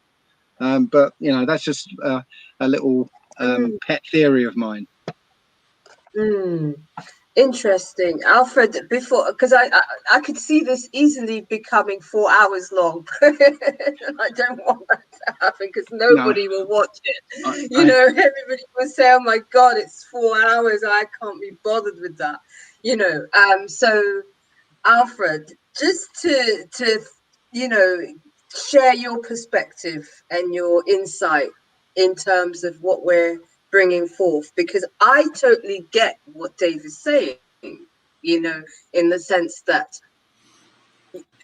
but at the same time, I come from a position where I believe there are parallel universes. I know this. I've experienced it. Do you see what I mean? And so, You know, I'm not a contactee or anything like that, although I have seen a spaceship. I have to say, my cousin Ronnie and I, we saw one in the 80s, and he thought he had just seen it, and then he said to me, "Can you see that?" And I said, "Yeah, can you see that?" And it was a craft that had lights that were kind of blinking around. It was bizarre. We both saw it. I think there was one other person with us as well. So I don't know. Look, we have gone on long enough. The audience here is losing their patience. Yeah. And that just yesterday, I don't have the article at hand. They published the result of a paper that said that they had discovered a parallel universe to this one in which time runs backward. You know, now, so do you have the name of that one, by the way? I don't have that article here. You can go to my Facebook page and you'll find it. I just use my Facebook page as kind of a catalog, and I post it all there.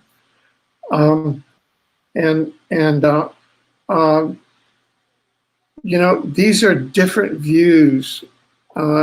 Dave has a view, and the views that I'm posting are different views. Dave is sustaining his views from an experimental point of view and an experiential point of view. I'm putting my views from an experimental point of view and an experiential point of view. So that's the way it is. And so I think that at 3 hours and 20 minutes, we should draw our 1 hour program to an end.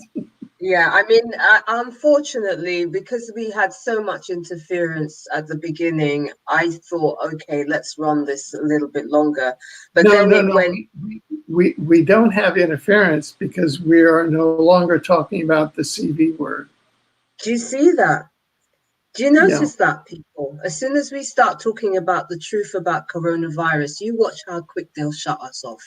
We had nothing. When we were in this particular dynamic, we never had any interference with the sound or anything. That just goes to show that there is deliberate sabotage, people. No, that's why this show is so highly targeted, because it is about the CV word. And I think that the comments are right, that we should adopt a new strategy and not use those words anymore, but use code words. And that's what a lot of people who have to address these subjects do now. Well, there you go. Well, I want to thank you. I want to thank everybody for in the audience. I want to thank Dave for coming on. I really appreciate you being here, Dave, and sharing your perspective. I want to thank Judge Alfred Labermont Weber for hosting and providing the platform for us to be able to engage and talk about these interesting subjects. We're going to be back tomorrow with another unknown situation. We will be dealing with COVIDGATE. I repeat, we will be doing COVIDGATE. All right. Okay. So. Okay. Here's a very pointed comment from the audience. COVID kills communication. So you've got to you really have to balance. Yeah, I get it, but we're at the end of the show. If they cut it off, they cut it off. I'm going to say what I'm saying. It's very difficult to have a program series that's chaotic. So we're going to have to deal with this. And the same person says, shake hands, Alfred and Dave, please. Dave, I put out my hand to That's right. say, there we go. You shake hands. Yeah, high five, Dave. High five. High five. High five, Alfred. High five, Dave. See, it's all love here, people. It's all love. Okay. So on that note, we'll say goodbye to everybody. Please tune in tomorrow. Tell your friends to come, and you never know what's going to happen. And thank you again to Dave, allegedly Dave. Where are you going to be, Dave? Is there anybody where people can tune in to you? You're doing a lot of talks at the moment. Where can people find out what you're doing? Yeah, I'm doing a lot. I am doing a lot of physical talks, and you know, when they get started, we forget to film them, and we also end up having physical difficulties with the cameras and stuff. So I've literally done 8 talks now, and each one of them has been 7 hours long. Wow. Yeah, wow. I mean, I don't know. Yeah, so. But yeah, my YouTube get to see it. Well, they can't because they can't because you know, the first time the camera didn't work, and then the second time the person forgot to start filming because they got so involved in the conversation, and you know, ever since it's been, we get ready to film, and you know, the conversation gets really sort of lively, and you know, just get caught up in that. So yeah. I'm going back up to Birmingham for the weekend and doing 2 more talks then, and I'm going to try and film them this time. Okay. But Are there events yes. that people can attend? Are there events that people can attend? Yes, but they're essentially you have to phone a number, and because you know, obviously with this coronavirus rubbish, you know, the idea of having a large meeting, you know, is a bit sort of you know, you end up getting trouble. So we have to kind of I put out a leaflet, not leaflet, a kind of poster on Facebook and a couple of other places, and there's a phone number to ring, and you know, they'll tell you where to go. Okay, so yeah. if you post it to me on Facebook, I'll put it on my page as well. But for anybody, if you want to check that out, and it's 7 Starseed on Facebook, and I'll also post it on Twitter, which is Solutionaries TV on Twitter, SOULUTIONARIES TV. So thank you again, Dave. Thank you, Alfred, for your patience and being kind and sharing your platform with us. And thank you for your patience, Dave. And everybody who's been watching, thank you for your patience. And we'll see you tomorrow if you tune in. Thank you. Bye for now. Bye. Bye.